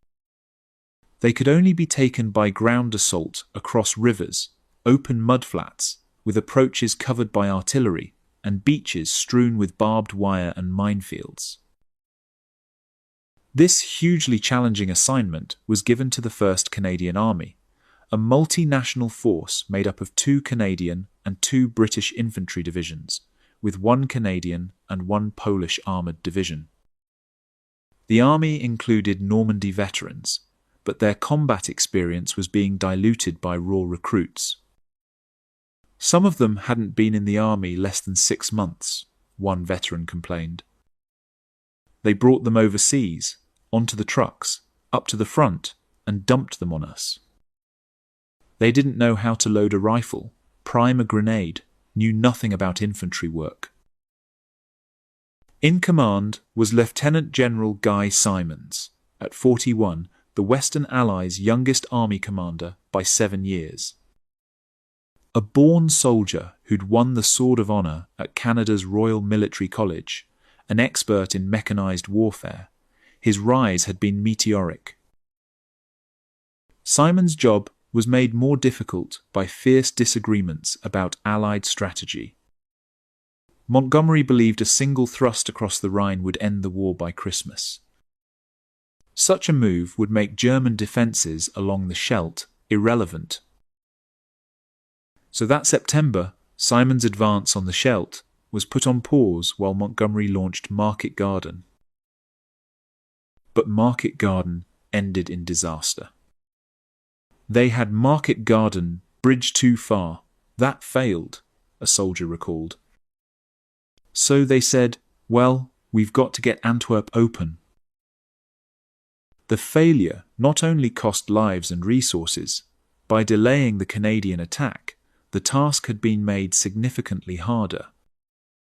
The Germans made good use of their 4 weeks' breathing space, moving thousands of reinforcements into position. By the time Montgomery accepted that clearing the Scheldt must be the new priority, German defences were more formidable than ever. The Canadian plan involved 4 phases. 2nd Division would push north to cut off South Beveland, 3rd Division would clear the South Bank, then forces would advance up the peninsula before the final assault on Walcheren Island by land and sea. One of the biggest challenges would be the terrain itself. The land around the Scheldt was polder territory, reclaimed from the sea, divided by dikes, flooded by the Germans. They had flooded the land, and you were in water all the time, a soldier recalled. The only protection was the dikes, but get too high, and you're a target. The dikes themselves were steep embankments about 14 feet high, ideal defensive positions for the Germans. With hardly any roads for tanks, this would be overwhelmingly an infantry battle. Why didn't the Air Force flatten the place? One soldier asked bitterly. You got all kinds of ammunition. No, send the infantry in there. Terrible, terrible. The German defenders were a ragtag mix. 64th Division on the South Bank was strongest, with 11,000 men. Others were at half strength, poorly trained. 70th Division, holding Walcheren, was made up of men recently classed as medically unfit, stomach battalions, ear battalions, foot battalions. Not first-class infantry, but men who could still fight. Commanding them was General Gustav Adolf von Zangen, experienced, driven. He made clear to his troops that fighting in the Scheldt was of utmost importance for Germany's future. On October 2nd, 2nd Canadian Infantry Division opened the Battle of the Scheldt with an attack north from Antwerp. At first, steady progress. Then they hit strong defensive networks, roadblocks, anti-tank ditches, assault guns. The Germans had lots of time to prepare, a soldier recalled. They had numbers on roofs, for artillery coordinates. They used to shell us. They had lots of time. October 7th, 1944. Bitter fighting erupted around Hoogerheide and Wojensdrecht as the Germans fought to keep control over access to South Beveland. Hoogerheide overlooked Wojensdrecht. They had heavy artillery at very short distance, a soldier remembered. You could almost see the people operating the weapons. The assault guns stalling the Canadian advance belonged to Kampfgruppe Chill, a battle group of about 3,000 men, remnants of shattered divisions welded into an elite force. The Germans called them the Fire Brigade of the Scheldt Estuary. Wherever fighting was heaviest, this unit would be sent. The Sturmgeschütz assault guns were low profile, hard to hit, deadly in defense. As production facilities were lost, Germans even added concrete to the front for extra armor. Kampfgruppe Chill launched fast-moving counterattacks whenever possible. The Canadians suddenly found themselves in the hardest fighting since Normandy. The intensity threatened to overwhelm some units. For one regiment, it would lead to complete disaster. The Canadian Black Watch had a reputation as unlucky. In Normandy, one attack had left it cut to pieces. On Friday, the 13th of October, the same regiment was ordered to attack a railway embankment held by Kampfgruppe Chill's paratroopers. It would go down as Black Friday. They held the high ground. We were down in the flatlands, a soldier recalled. Germans had the last polder. As soon as you put your head up, there'd be a grenade. Railway tracks on the left, they occupied that too. Our purpose was to advance past those polders, get to the railway station, cut off enemy movements. We couldn't do it. We lost all those men. Black Friday the 13th. The 4 attacking companies lost 150 men. The embankment remained in German hands. One main problem was communication failure. The preliminary bombardment came 30 minutes too early, giving Germans time to prepare for the advancing Canadians. 3 days later, the Canadians attacked again. Through tenacity and weight of fire, they finally fought into what remained of Wojensdrecht. At high cost, they'd cut off South Beveland and the 15,000 Germans defending it. Meanwhile, Simons launched the second phase, clearing the Breskens pocket on the south bank. The Canadian equipment was almost identical to British Lee-Enfield rifles, Sten submachine guns, Bren light machine guns.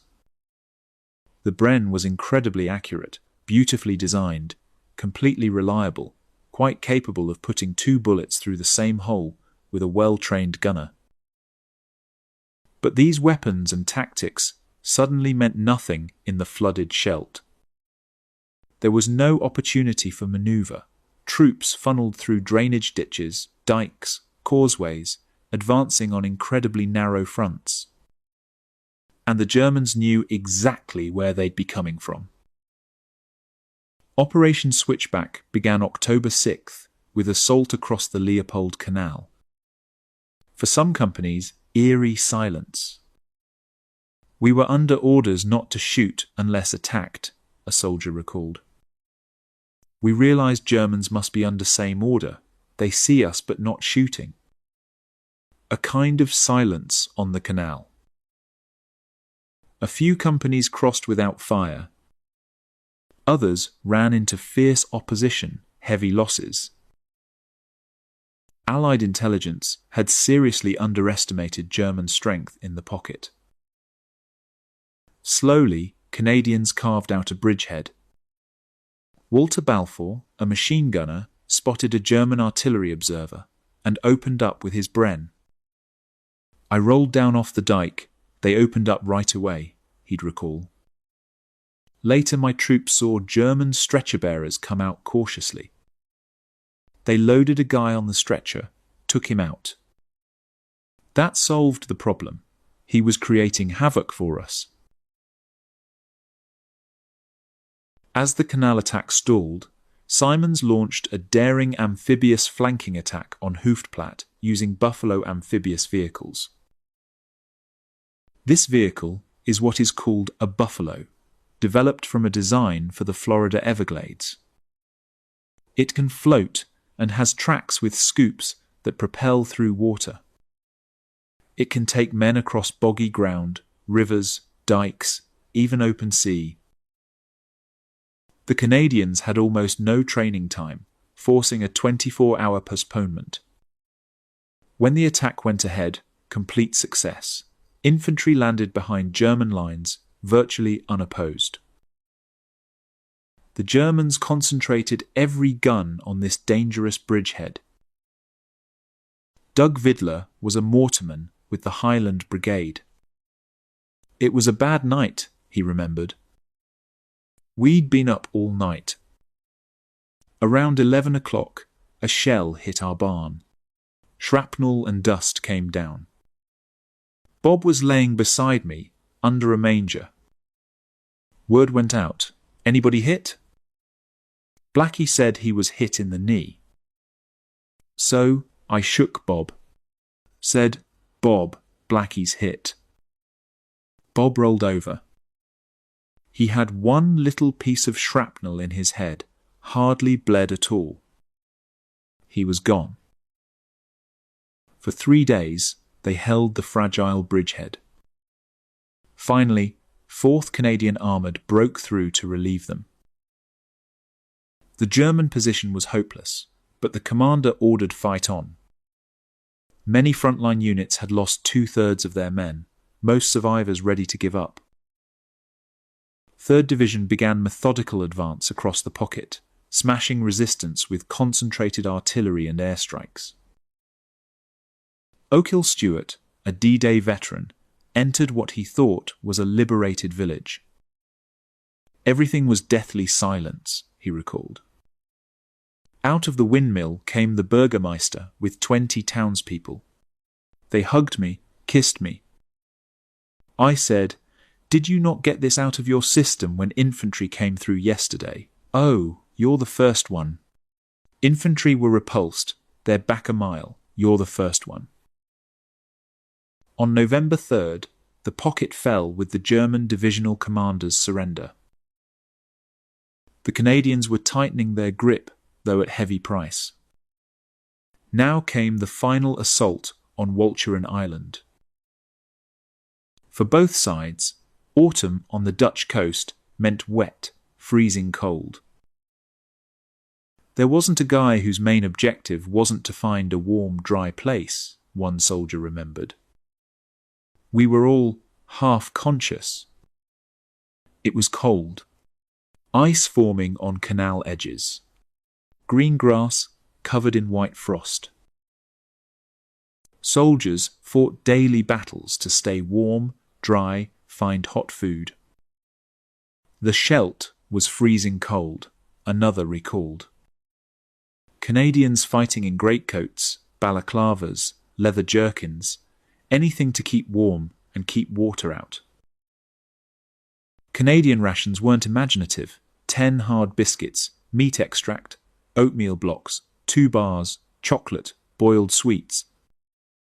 Simple food cooked on hexamine stoves. Added to discomfort was growing combat fatigue crisis.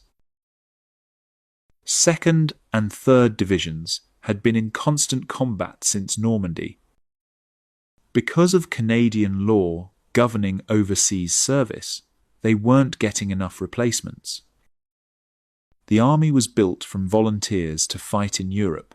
Not everybody volunteered, creating manpower shortage.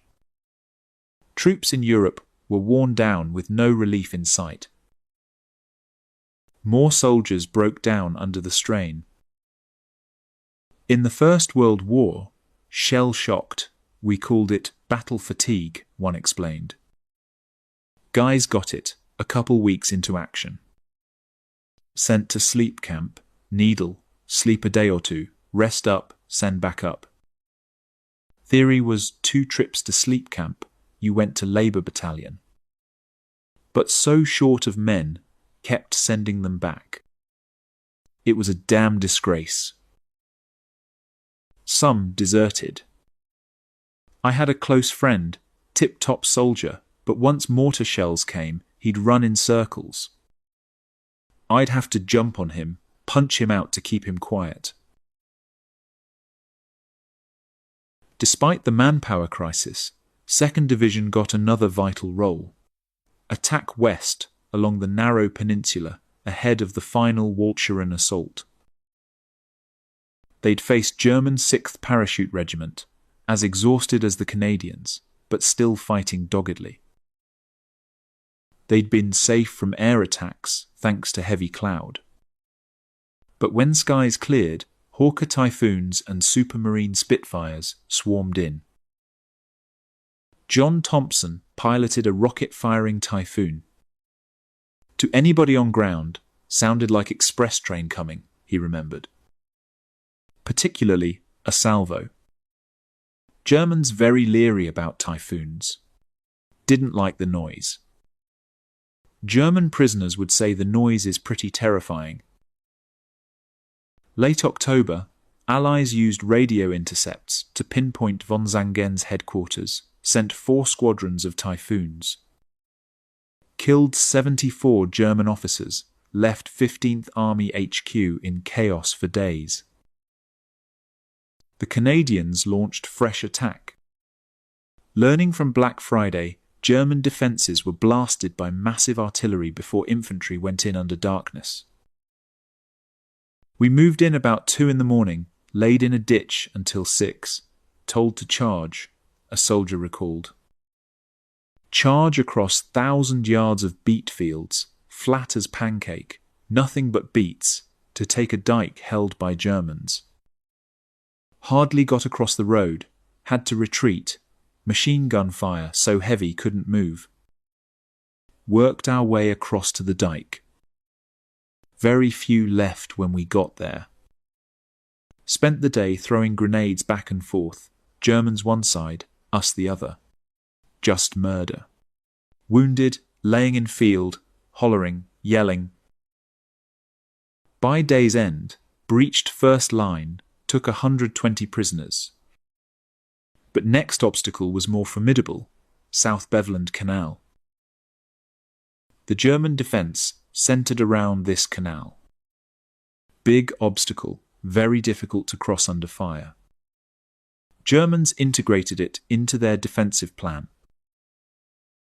Rather than tackle head-on, Simons ordered outflanking attack by 52nd Lowland Division using buffaloes landing at Hodenkenskirke. This bold operation bypassed the canal, made it worthless. German troops hurriedly pulled back to Walcheren Island for last stand. 4 weeks in, Allies were closing on their goal, Walcheren's naval guns. Walcheren was heavily defended, flat, low-lying, surrounded by dike with concrete pillboxes and guns on top. Until taken and guns neutralized, no Allied ships could reach Antwerp. General Dayser commanded what Hitler termed Scheldt Fortress North, with remnants of 70th Division, 89th Fortress Regiment, 2 naval battalions.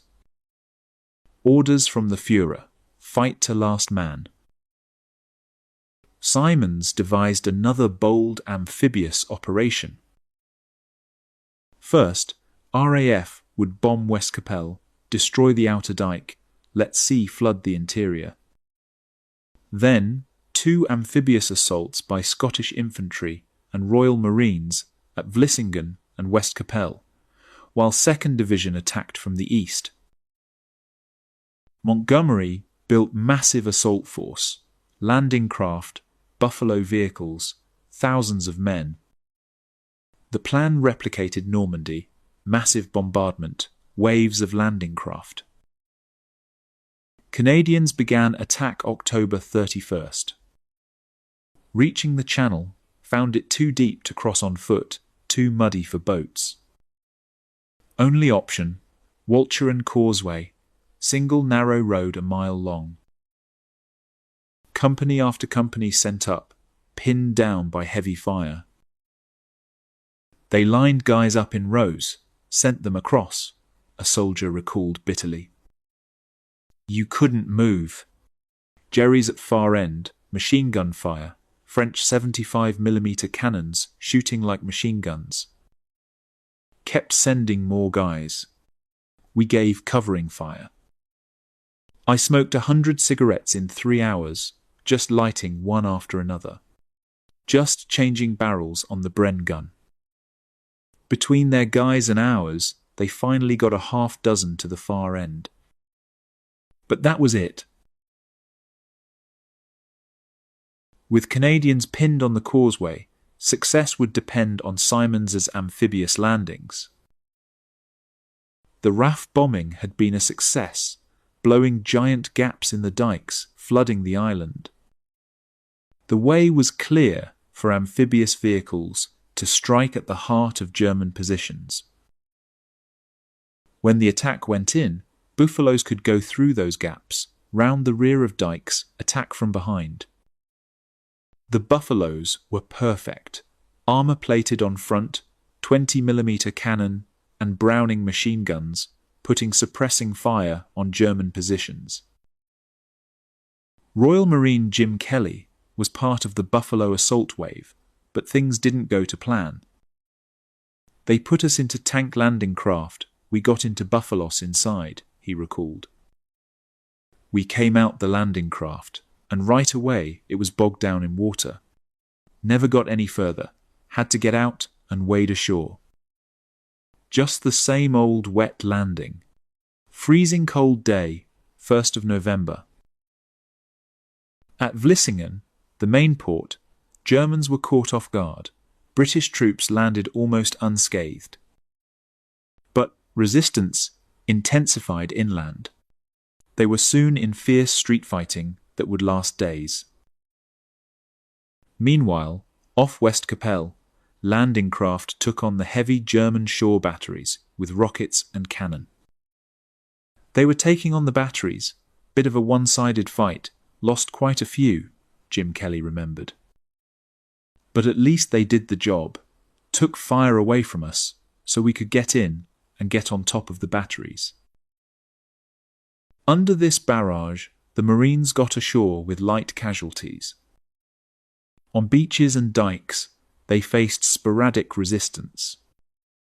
But occasional mortar shells and mines claimed steady toll. German S-mines, known as Bouncing Betties, were lethal. We'd go over the top of dunes, start trotting, take a chance on mines, a Marine explained. What we'd do on minefields was upskirts, and at them, the faster you ran, better chance if you stood on a mine, because it took 4 seconds to pop up to 6 foot before exploding. So if you ran fast enough, could get away with it. It worked. The fighting on Walcheren lasted 8 days. Then, November 8th, Germans began surrendering. Next morning, they'd come out with gear packed, little haversacks, and just surrender, a soldier remembered. Which was nice. It's set to off. With German coastal batteries neutralized, Royal Navy minesweepers went to work, making the Scheldt safe for Allied supply ships. On November 28th, the first Allied convoy sailed up the Scheldt to unload precious supplies at Antwerp docks. The first ship was from Canada. The opening of Antwerp was a serious blow to the Third Reich. More V-2 rockets were aimed at Antwerp than any other place.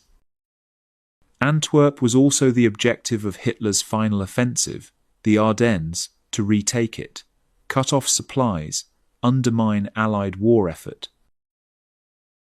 The battle for the Scheldt was a hard-fought 5-week campaign led by Canadian troops who paid a heavy price. Around 7,000 of 12,000 Allied casualties were Canadians. The battle cost Germans 10 to 12,000 men and more than 40,000 prisoners.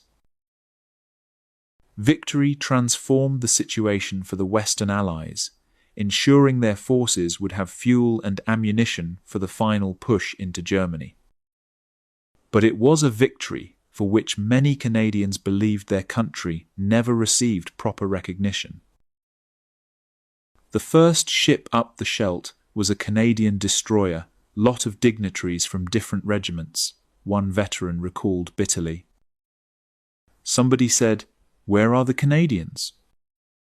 Nobody invited us, even though we did a lot in the Battle of the Scheldt estuary. September 1944. As American troops reached the German frontier, they faced a bitter struggle to break through a massive network of defences that stretched from the Netherlands in the north to Switzerland in the south, known to the Allies as the Siegfried Line. We said to ourselves, we're putting up a defence here because the Americans have practically penetrated into our homeland, a German soldier would recall. It would be the longest continuous battle fought by the US Army in World War II, with a devastating physical and psychological toll on its troops. By the autumn of 1944, Hitler's Germany was under direct attack on two fronts. On the Eastern Front, Stalin's Red Army had advanced as far as Poland and Romania. In the West, British and American-led forces were nearing the German border and preparing to attack along a broad front to break through into the German homeland.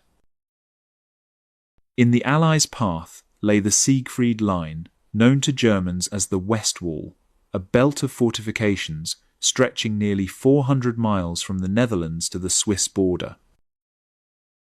The West Wall, or as the Allies called it, the Siegfried Line, was a German defensive structure erected in the interwar period, mainly in the 1930s on the German-French border, as a defensive measure to protect German territory against the French. It was only in 1944 that the Germans realized, or remembered, that they had this defensive structure. The problem was that the defenses were inadequate, and they also hadn't been maintained. And so, the West Wall offered a little bit of support to the Germans, but it was not the threatening defensive line that the Allies thought it was. Very much as with the Atlantic Wall, areas were stronger or weaker, but it did at least provide the Germans with fortifications on which they could rest for the winter of 1944-45. As the Allies drew near, the Germans worked hurriedly to reinforce the Siegfried Line defences. They had the potential to pose a formidable obstacle, a fortified zone of concrete bunkers and pillboxes, minefields, barbed wire, and concrete obstacles known as dragon's teeth that were impassable to tanks. "I remember the Siegfried Line very easily as we were coming up to it," an American soldier recalled. It was a lot of concrete emplacements already there, waiting for somebody to attack, and there were underground passages connecting these, and they had a lot of artillery firing at us. The Allies needed to bust through these defences to advance into Germany's industrial heartland, the Ruhr. But to everyone's surprise, on the 11th of September, 1944, a US patrol approached a section of the Siegfried Line near the German-Luxembourg border and found it deserted. Within hours, they'd become the first US troops into Germany, without a shot fired. The commander of US 7th Corps saw an opportunity too good to miss and drew up a plan to break through the Siegfried Line before the Germans could reinforce it. That commander was General Lightning Joe Collins. Joseph Lawton Collins was one of the few generals to see action in both the European and Pacific theatres of war, having commanded an infantry division during the Battle of Guadalcanal in the Solomon Islands in 1943. His division's nickname in the Pacific Tropic Lightning, led to his own nickname, Lightning Joe. Just before the D-Day landings, General Eisenhower gave the 47-year-old Collins command of 7th Corps, making him the youngest corps commander in the U.S. Army. He was a very aggressive and very smart guy who modeled himself to a certain extent on George Patton and was one of the new wave of much less cautious, much less methodical American general officers who were beginning to appear at that point in the war. Collins' 7th Corps was one of 3 that made up General Courtney Hodges' U.S. First Army. 7th Corps had 2 highly experienced infantry divisions, the 1st and 9th, which had both seen action in North Africa, Sicily, and Normandy. While the 3rd Armoured Division had been in combat since June and was boldly and aggressively led by General Maurice Rose.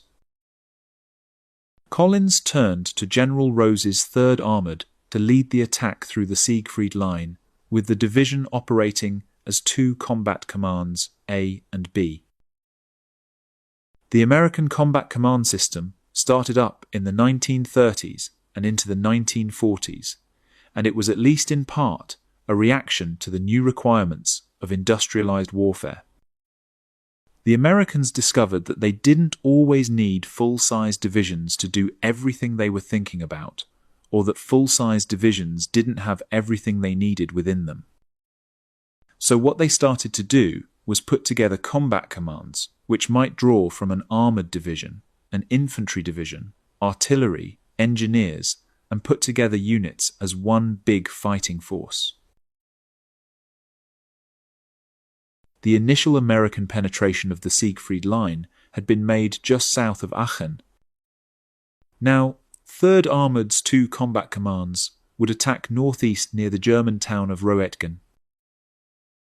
Once the tanks had broken through, they'd continue the advance to Stolberg, while 1st Infantry Division swung left to capture the high ground east of Aachen, and 9th Infantry pushed into the Hürtgen forest to secure 7th Corps' right flank. On the 12th of September, combat commands A and B began their advance against the Siegfried Line. With tanks providing fire support, infantry working their way forward to outflank pillboxes and bunkers, and engineers clearing obstacles, the Americans began fighting their way through the fortified zone. Over 4 days of combat, the 3rd Armoured advanced an average of 2 miles a day, fighting its way methodically through the belt of defences.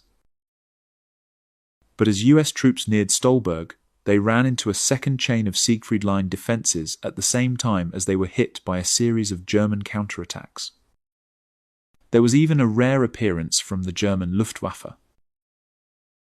"That's where I was bombed," a soldier would remember. Had a 250-pound or 500-pound, there's not much difference in them when they get that big, hit the front yard of the building, only 20 to 30 feet from the building itself. I had only made it about halfway down the stairway when the bombs hit, and this concussion from it blew me the rest of the way down against the wall. And I turned around a couple of times because it blew me down, and I came out on the floor on my hands and knees sliding across the floor. And the German woman that lived there in that building, after it was over and the plane is gone, she looks at me and sort of grins or laughs and points at me because she thought it was so funny the way I came down that stair on my hands and knees. General Lightning Joe Collins believed his men had a golden opportunity to charge through the Siegfried Line while its defences were still only half occupied. But instead, he was informed that the vital supplies his men needed to continue their offensive were to be diverted elsewhere. After 4 days of combat, General Collins was forced to suspend his attack on the Siegfried Line. The cause was a severe Allied supply shortage that even ingenious logistical improvisation couldn't solve. Because they don't have enough rail capacity, the Americans at the end of August establish what's called the Red Ball Express, which is they treat French roads as if they are railway. They make them one way only, and establish a circuit for trucks travelling at their height, apparently one every 15 to 30 seconds, down the road to drop off its load and come back again as rapidly as possible. And that lasts through into October. But ultimately, the Allies just can't sustain the number of men with the fuel, with the equipment, with the ammunition they need to maintain the broad front without slowing down. The Allies only had enough supplies for one major attack at a time, and priority was now switched to British Field Marshal Bernard Montgomery's Operation Market Garden. This was a plan to outflank the Siegfried Line to the north, advancing through the Netherlands, over the Rhine, and into Germany in a single bold operation. The fallout was that Lightning Joe's 7th Corps and other units in the area would no longer get the fuel and ammunition they needed to continue their own attack. The Allies had handed exhausted German forces a crucial breathing space, one their new commander would use to completely overhaul German defences. That new commander was Field Marshal Walter Model, a man so adept at fixing a crisis that he'd been nicknamed the Führer's fireman. Widely regarded as Germany's best defensive general, he was also known for his loyal support for Adolf Hitler and unsympathetic, no-nonsense attitude to those under his command. He did an awful lot in a short space of time, reorganizing units and preparing the defense. And in this, his experience was an ideal background because he had fought so many defensive battles on the Eastern Front. Model's Army Group B was responsible for defending the Belgian and Luxembourg frontier with Germany. The area around Aachen was held by the 81st Corps of General Brandenberger's 7th Army. Many of its divisions had been almost completely destroyed during the fighting in France and remained severely under strength. The Corps' 2 panzer divisions could muster barely 20 tanks between them. But through September, reinforcements continued to arrive, including replacement tanks and new Volksgrenadier divisions. In the autumn of 1944, the Germans built a new type of force, the Volksgrenadier divisions. The problem for the Germans was the manpower shortage of 1944. So the Volksgrenadier divisions had a lower number of infantry battalions. The manpower was quite low. They tried, at least in theory, to overcome that by equipping them with more machines, in particular infantry weapons. What they also tried to achieve was that you would have a very experienced cadre of officers and NCOs, around which you would then form a body of men, maybe recruited from people back from the Reich who hadn't been drafted before, and also in particular from surplus numbers from the Air Force and from the Navy that were not being used anymore. This was the theory. In reality, it didn't really work that way. Totally cobbled together, an American intelligence officer would observe. You could see the different uniforms, right? One of them was wearing an Air Force uniform, others were Marines. While US forces paused their attack on the Siegfried Line, Nazi officials began to evacuate civilians from the city of Aachen, now threatened by the Allied advance. For Germany, Aachen had limited military value but great symbolic importance. Aachen was a deeply historic German city. It had been in existence for hundreds, if not thousands of years. It was Charlemagne's capital during the Frankish Empire, and so the Germans really treasured the city as a historic monument to their nation, to their history. In addition, it was the first major German city that was being attacked by the Allies, and so there was this sense of Germany herself was now under threat. But Gerhard von Schwerin, commander of 116th Panzer, had already drafted a letter surrendering the city to the Americans. But he never sent that letter because German reinforcements are rushed into the area and a counterattack is ordered, which stabilizes the front for some time, which then leads to rather heavy fighting in that particular area. This letter was never sent, but it did make its way through the channels towards Hitler, who basically wanted Schwerin persecuted and probably shot, but he very narrowly escaped that particular fate. Meanwhile, to the north, after a week of intense fighting, Montgomery's Operation Market Garden ended in failure, as British troops were unable to break through to airborne units holding Arnhem Bridge. Lightning Joe's 7th Corps would now get the supplies it needed to resume its attack on the Siegfried Line around Aachen. They'd be joined in the battle for the city by US 19th Corps.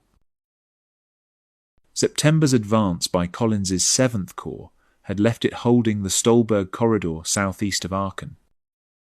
North of the city, 19th Corps launched its attack across the Worm River near Übach, with the intention of swinging south to link up with US 1st Infantry east of Aachen, cutting off the city. 19th Corps' attack was preceded by major airstrikes. But fighter bombers failed to register a direct hit on a single pillbox. While the artillery's high-explosive shells weren't powerful enough to penetrate the concrete bunkers, they would have to be taken by infantry assault. US combat engineers trained infantry units for challenges like this. We'd take an infantry platoon and have them get a sheep and put it inside the pillbox, one engineer recalled, and then go out and have a sample assault where we'd assault the back door, flamethrower into it, fire a bazooka into it, then put the 20-pound, 6-pound charge down and send it in. And as soon as that charge went off, then we had the infantry run inside and told them to get that sheep. And when they brought it out, they found the sheep was bleeding from its ears and eyes from the shock and concussion. And the infantrymen all decided they didn't want to be inside of a pillbox. Using tactics like these, 30th Infantry Division captured 50 German pillboxes on the first day. But it was slow, attritional fighting, and by the third day, 19th Corps had taken 1,800 casualties. On the 8th of October, 7th Corps' 1st Infantry Division joined the attack, taking Crucifix Hill east of Aachen, but as the noose tightened around the city, there were fewer signs than ever that the Germans were about to give up. Aachen was the first German city under attack, and the population of the city itself was German. German troops were not only defending their homeland, but German civilians themselves. Both of those things made the German soldiers very motivated to fight hard and fight for a long time. By the 11th of October, US forces had surrounded the city. An ultimatum from the commander of the US 1st Infantry Division for the city to surrender or face destruction was rejected. And so American aircraft and artillery began to pulverize German positions in and around Aachen. Most civilians had been evacuated, but around 20,000 remained in the city, now trapped by fierce fighting. American infantry evolved new tactics for advancing through the streets. They made use of their overwhelming firepower to demolish entire houses, if need be, to silence German resistance points. The cut-off German defenders, 5,000 men from a mix of units, fought stubbornly. But without outside help, their situation was hopeless. And so, east of Aachen, German forces launched a counterattack to try to break the American grip on the city. A regiment of the US 1st Infantry found itself facing the latest German heavy tanks, more powerful than even the legendary Tiger. Despite the impressive nature of the Tiger I, the German military stops making them in the summer of 1944, and they move on to an even more impressive beast, the King Tiger or Royal Tiger, Tiger II. And that's built because Hitler insists that the newer 88mm gun, which is even longer, even more powerful, is put on a tank chassis. Hitler's idea is that every year the German military must have a superior vehicle than whatever the enemy are going to be fielding. When Frank Kam arrived at the front, he met comrades who had been there when the dreaded Tigers came rolling in. I visited the engineers up there, and they told me about a Tiger tank that could just run right over their tanks, friendly mines, and roll down the street and stopped at each building and fire around into the basement of the building and kept rolling along, and then turned around at the end of the road and came back firing into buildings on the other side of the road, he recalled. And they were so tough that they couldn't stop them. So, those things were scary. But the Germans only had a handful of these powerful tanks, not enough to turn the tide of the battle. 11 days after the US ultimatum, with much of the city in ruins, Aachen's last German defenders surrendered. It was the Western Allies' longest battle for a city in World War II. Both sides suffered about 5,000 casualties, with 3,500 German soldiers taken prisoner. But the battle to break the Siegfried Line was not over yet. And the next phase would prove an even more challenging environment. 10 miles southeast of Aachen, the Siegfried Line wound through the dense pines and steep ravines of the Hurtgen forest. Efforts to break the line here would lead to some of the most grueling and costly fighting on the Western Front. While 7th Corps' 1st Infantry Division had been fighting in Aachen, the 9th had plunged into the Hurtgen forest, an area covering around 50 square miles south of Aachen. Corps Commander Major General Lightning Joe Collins had decided that if the forest remained in German hands, it would give the enemy an ideal base from which to threaten his southern flank as his men advanced east from Aachen. But the American decision to fight through this almost impassable terrain puzzled the Germans. We, on the German side, actually kept wondering why the Americans were trying to advance through the Hurtgenwald forest, a German soldier would recall. They had a superiority in tanks of say 20 to 1 or even more. From Aachen, with their tanks, they could have advanced across the plain to the Rhine in just a few days. But no, they were determined to go through this dense forest. Hidden amongst the thick pine woods were concrete pillboxes, supported by minefields, trenches, and wooden bunkers. The few routes through the forest wide enough for tanks were littered with mines. One American unit counted a German anti-tank mine every 8 paces for 3 miles.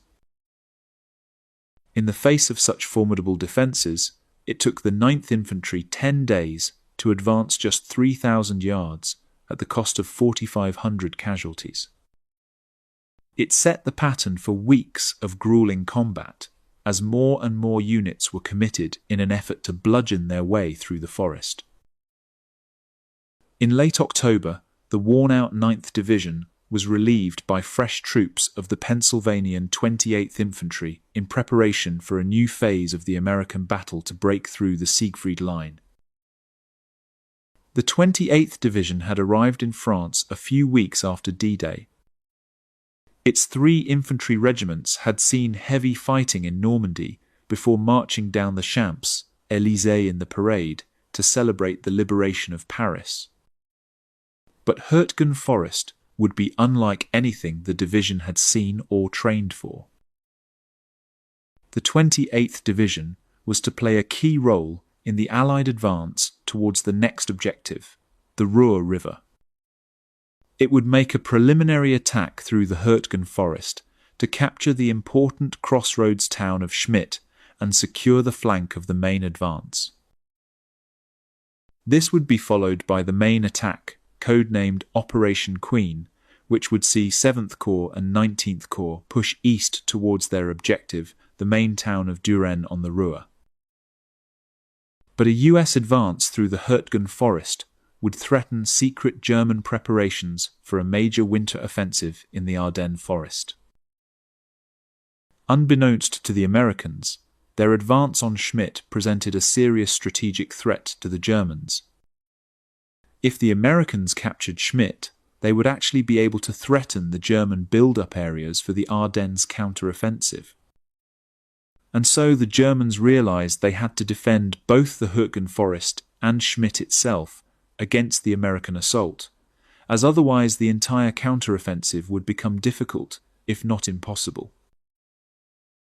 The US 28th Division would face heavier resistance than expected, and its commander already had serious concerns about his orders. The division was led by General Norman Dutch Cotter, a career soldier and West Point graduate who'd become a D-Day legend after coming ashore at Omaha Beach with the second wave and personally leading a charge through the enemy wire. He'd won the Distinguished Service Cross for his actions that day, and 2 months later was given command of the 28th Infantry Division after its previous commander was killed by a German sniper. Cotter didn't believe his division was experienced or strong enough to clear the Germans from the forest. But his complaints fell on deaf ears. And on the 2nd of November, the 28th Division began its attack. Many GIs advanced through the forest with a sense of dread.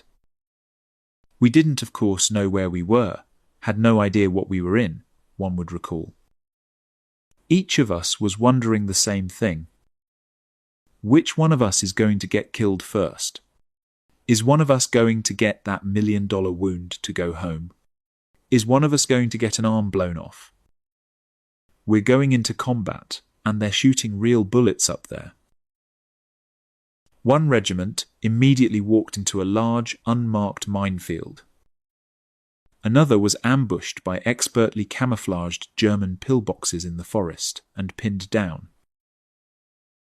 The Americans attacked. They didn't see us. We were very well camouflaged. A German defender recalled, and we were attacking infantry in the dark, in a fog, and in these weather conditions, and they were just sitting in entrenched positions. It was pure hell for them. On the 3rd of November, American infantry took the town of Schmidt. Model, alarmed at the threat to preparations for the German winter offensive through the Ardennes, immediately ordered powerful counterattacks. At dawn the following day, German infantry attacked, supported by tanks of the 116th Panzer Division. The single American battalion holding Schmidt had no tanks or anti-tank guns to take on the panzers, just bazookas. It was clear that the 28th Division was going to lose all its gains without immediate tank support. But getting 35-ton tanks up the forest trails had so far proved impossible. Army engineers were now given just a few hours to make the forest trail to Schmidt passable using hand tools and a single bulldozer. 3 Shermans finally made it up the track, just in time to help fight off the German panzers' counterattack. But the lead US regiment was under sustained assault by the best part of 2 German divisions. The Germans retook Schmidt, while the Americans desperately held out in the neighbouring village of Kommerscheid. The forest was so dense it was impossible to maintain a front line, so infiltration and flanking attacks by small squads of infantry were a constant threat. General Cotter, for all his famed courage, was struggling to hold his division together, issuing orders for counterattacks that were so unrealistic some junior commanders simply ignored them. We had been let down by the senior officers, one would say bitterly. They simply didn't understand what was going on. They'd wipe out a company, and then they'd send another company in to do exactly the same attack that had failed before. They didn't seem to be learning from it. Bad decisions led to thousands of casualties. Up to a third were classed as non-battle and included trench foot, frostbite, and dysentery.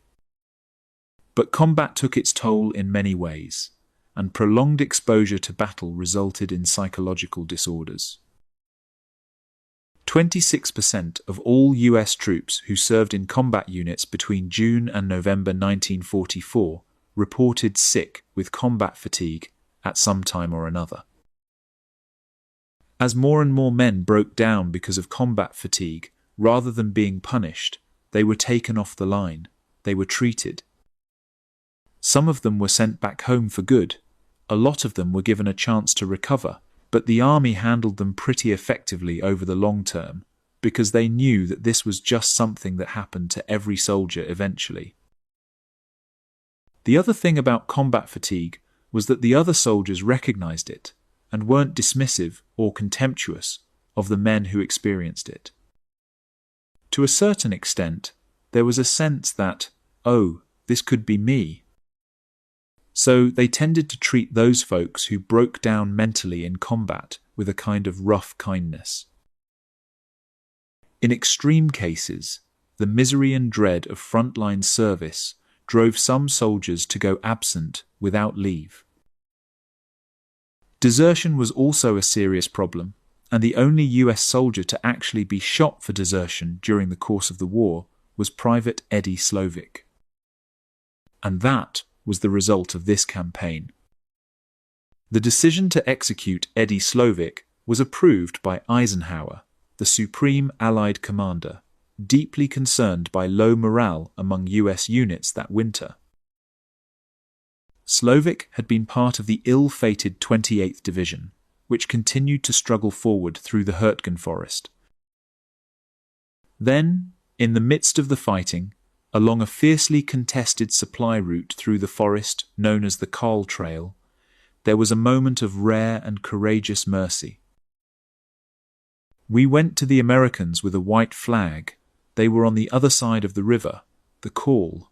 Dr. Günther Stuttgen, a medic for the German 89th Infantry Division, would recall. 3 times a day for 5 days, both sides paused the fighting and came together to help evacuate wounded soldiers. I had a bunker, and I always had American medical orderlies who helped me take care of American soldiers, and then I had to make it clear to them that they weren't prisoners and that they could go back, Stuttgen remembered. They even devised a way of sharing the water of the Cool River without the fear of being attacked. I went to the responsible officers and proposed that the Germans would wash themselves from 8 to 9 and you from 9 to 10, he said. And we came to an agreement, and it was kept. Looking back at it, it was more like a game. But the respite was short-lived. The American manpower system was one of the great failings of American organization during World War II. The Americans, rather than pulling units off the line when they experienced heavy casualties and rebuilding them, would simply send out individual soldiers as replacements. And this individual ready replacement system, IRR, turned out to not work very well at all. Among other things, it meant that they were sending new soldiers to veteran units who didn't know them, who had no connection to them, who had no chance to train with them ahead of time. So, those units weren't terribly welcoming. But the veterans weren't simply trying to be cruel, they were protecting themselves. So, these new replacements would come out, and they would be incredibly vulnerable the first couple of weeks with the new unit, because they just didn't know what they were doing. They didn't know what the sound of a German machine gun was like compared to the sound of an American. They didn't know how to move through forests quietly. And so not only would they get themselves killed, they'd get the other soldiers killed. One of the results of this, in a kind of horrifying way, is that a lot of the veteran soldiers refused to even learn the name of the replacements until they'd been with the unit long enough that those veteran soldiers had some sense that they would survive. It wasn't worth getting to know the new guy if he was just going to be dead the next day. You know, big boys don't cry and all, and you're not supposed to get so attached, one veteran would recall. And that's the thing, we tried not to do because we get new replacements, get to know them by their first name. 2 days later, they're dead. And we're talking about 70% turnover all the time. If we had an 8-man squad, which is supposed to be 12, we thought that was a big deal. Never, hardly ever remember being full strength. They just killed us all the time. In the last week of November, fresh attacks were made by 5th Corps towards Grossau at the eastern edge of the forest and the town of Hürtgen. American infantry faced all the usual problems of fighting through the Hürtgen forest. At Grossau, just 2 Sherman tanks made it up the trails to support the attack. Both were immediately knocked out by German assault guns. At Hürtgen, American tanks coming up the road encountered craters and anti-tank mines. The lead tanks were soon immobilized, blocking the road for those behind. But thanks to a sudden break in the weather, Allied fighter bombers were able to strafe and bomb German positions, and US infantry eventually took both villages.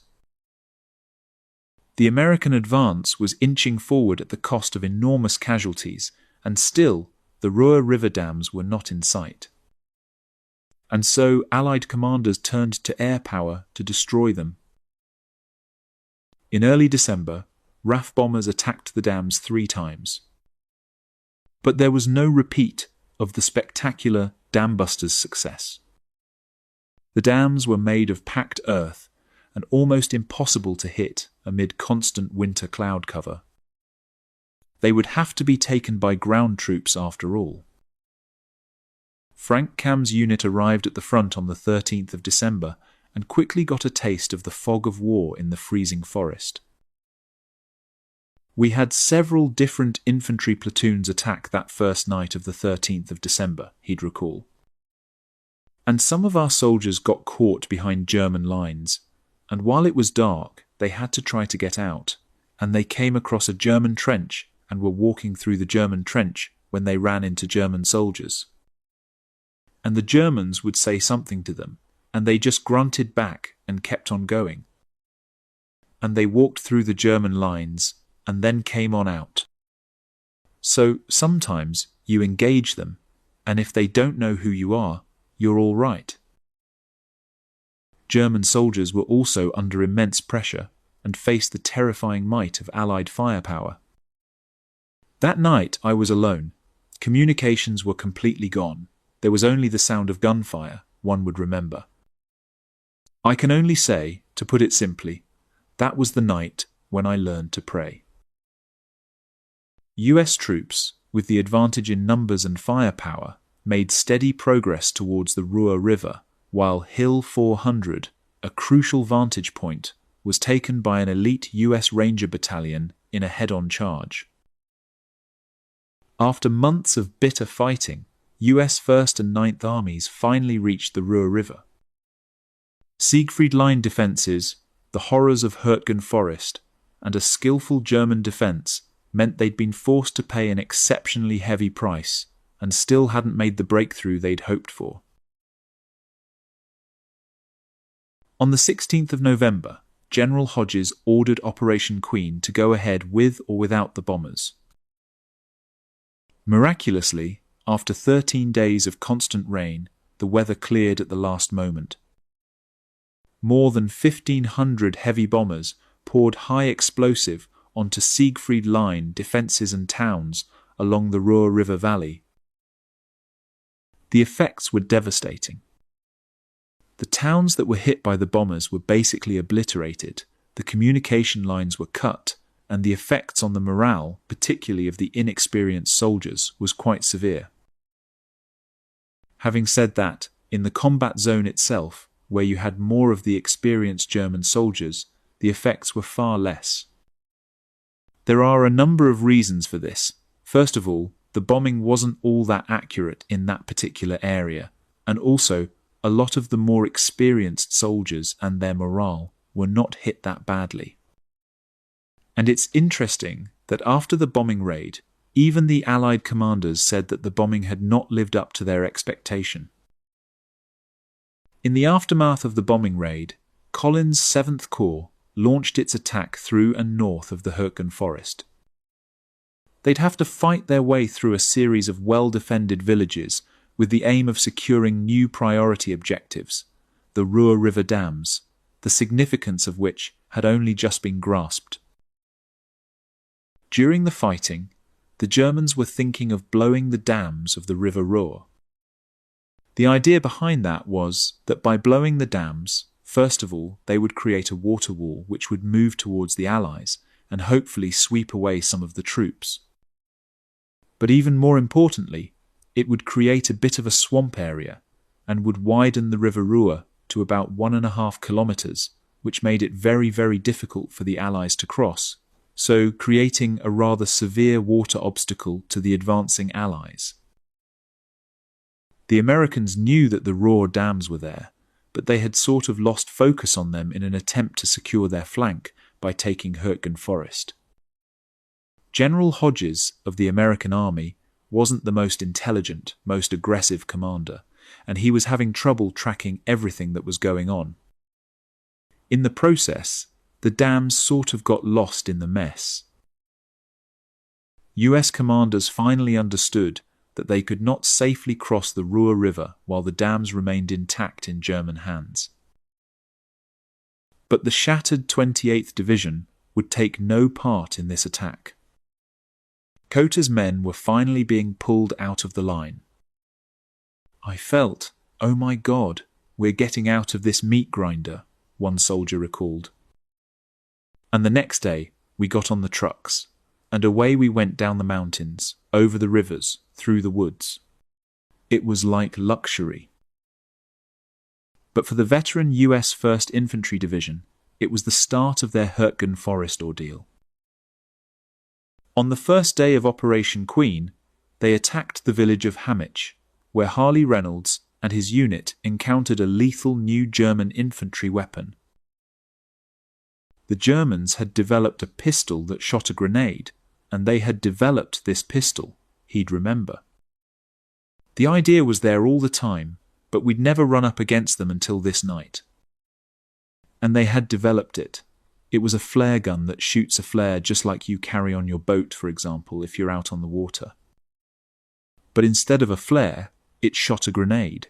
You're talking about 20 to 30 yards. But that was one wicked thing. And it was our first time to ever run up against it. And they just slaughtered us. It was 23 people that was left from the company. It took 4 days for the 1st Division to take Hammich at the cost of 1,000 casualties. Fighting the terrain, as well as a well-entrenched and skillful enemy, American infantry advanced at a snail's pace, about 1.5 miles in 5 days. American armor struggled in the muddy, heavily mined tracks of the forest. What's more, they were stalked by German infantry equipped with handheld anti-tank weapons.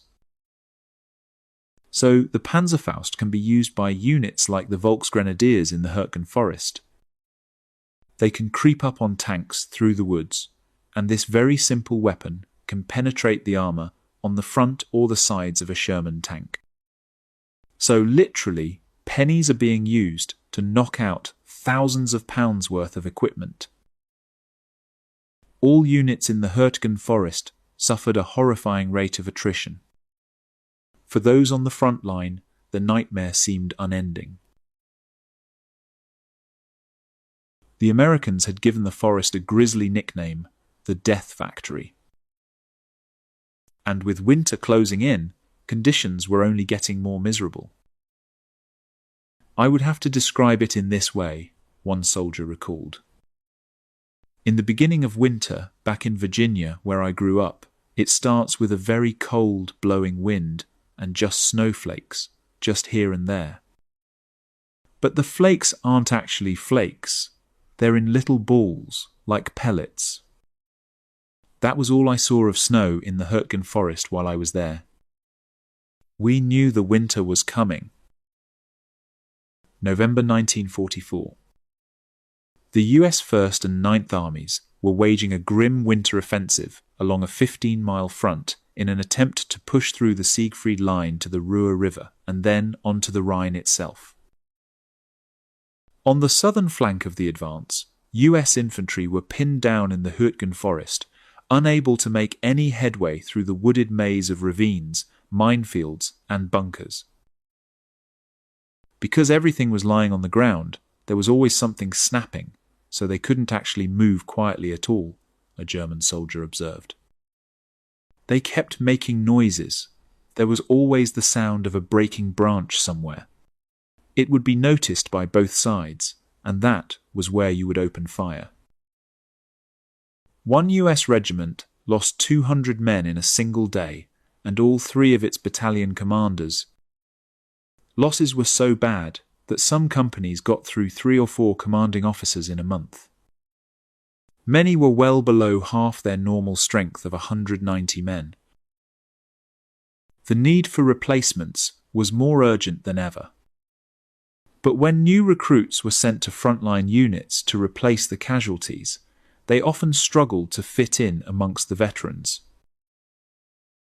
At that point, the Battle of the Bulge was triggered, which went from December of 1944 into January of 45.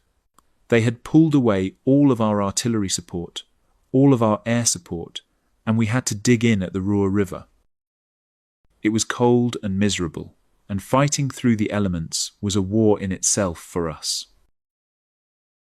It was an indecisive end to a deeply flawed Allied campaign. Hürtgen Forest was probably one of the bigger setbacks for the Allies on the Western Front. It was intended to really break through the Siegfried Line in that area, and it didn't do that. And in addition, the Allies took massive casualties, fighting their way through the terrain of the forest itself.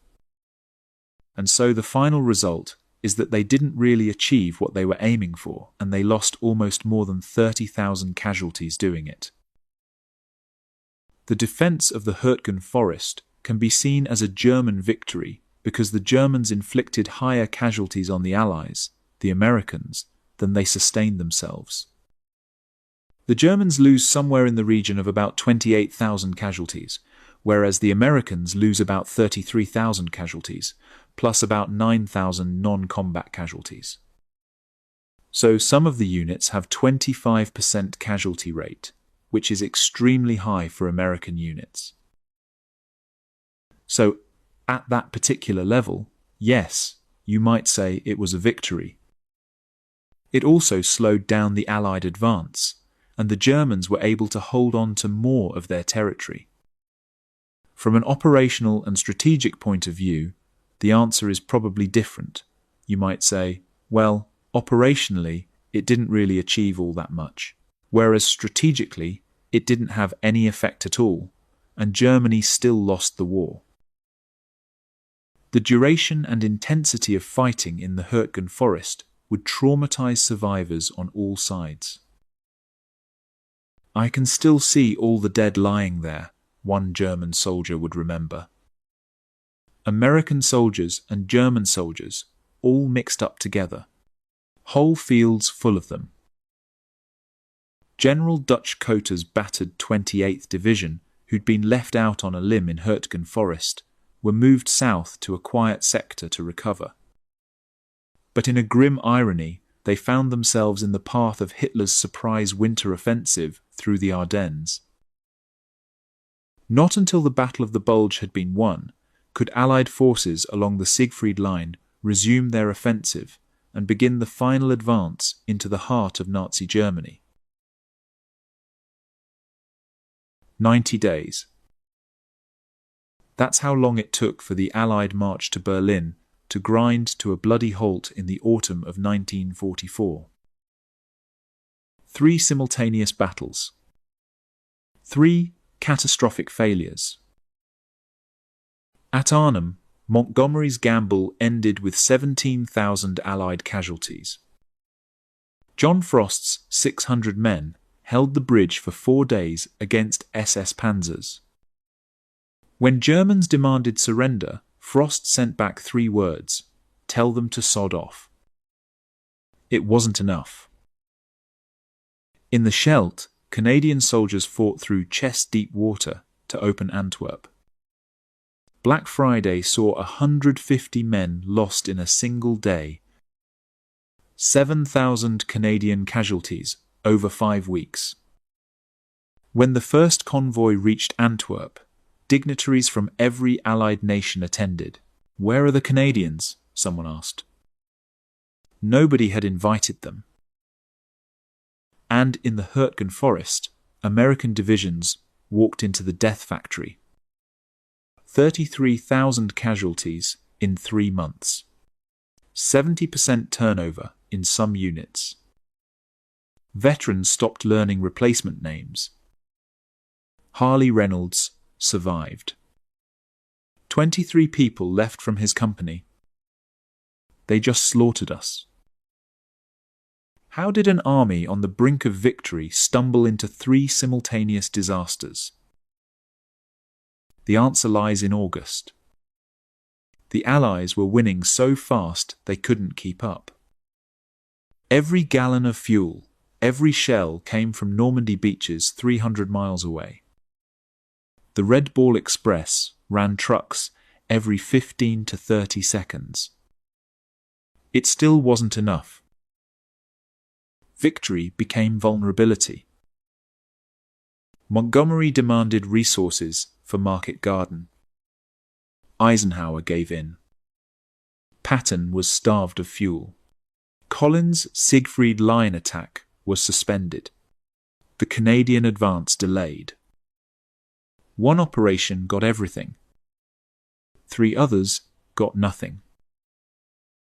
When Market Garden failed, the delay had consequences. Canadians faced defences with 4 extra weeks to prepare. Americans hit the Siegfried Line after Germans reinforced.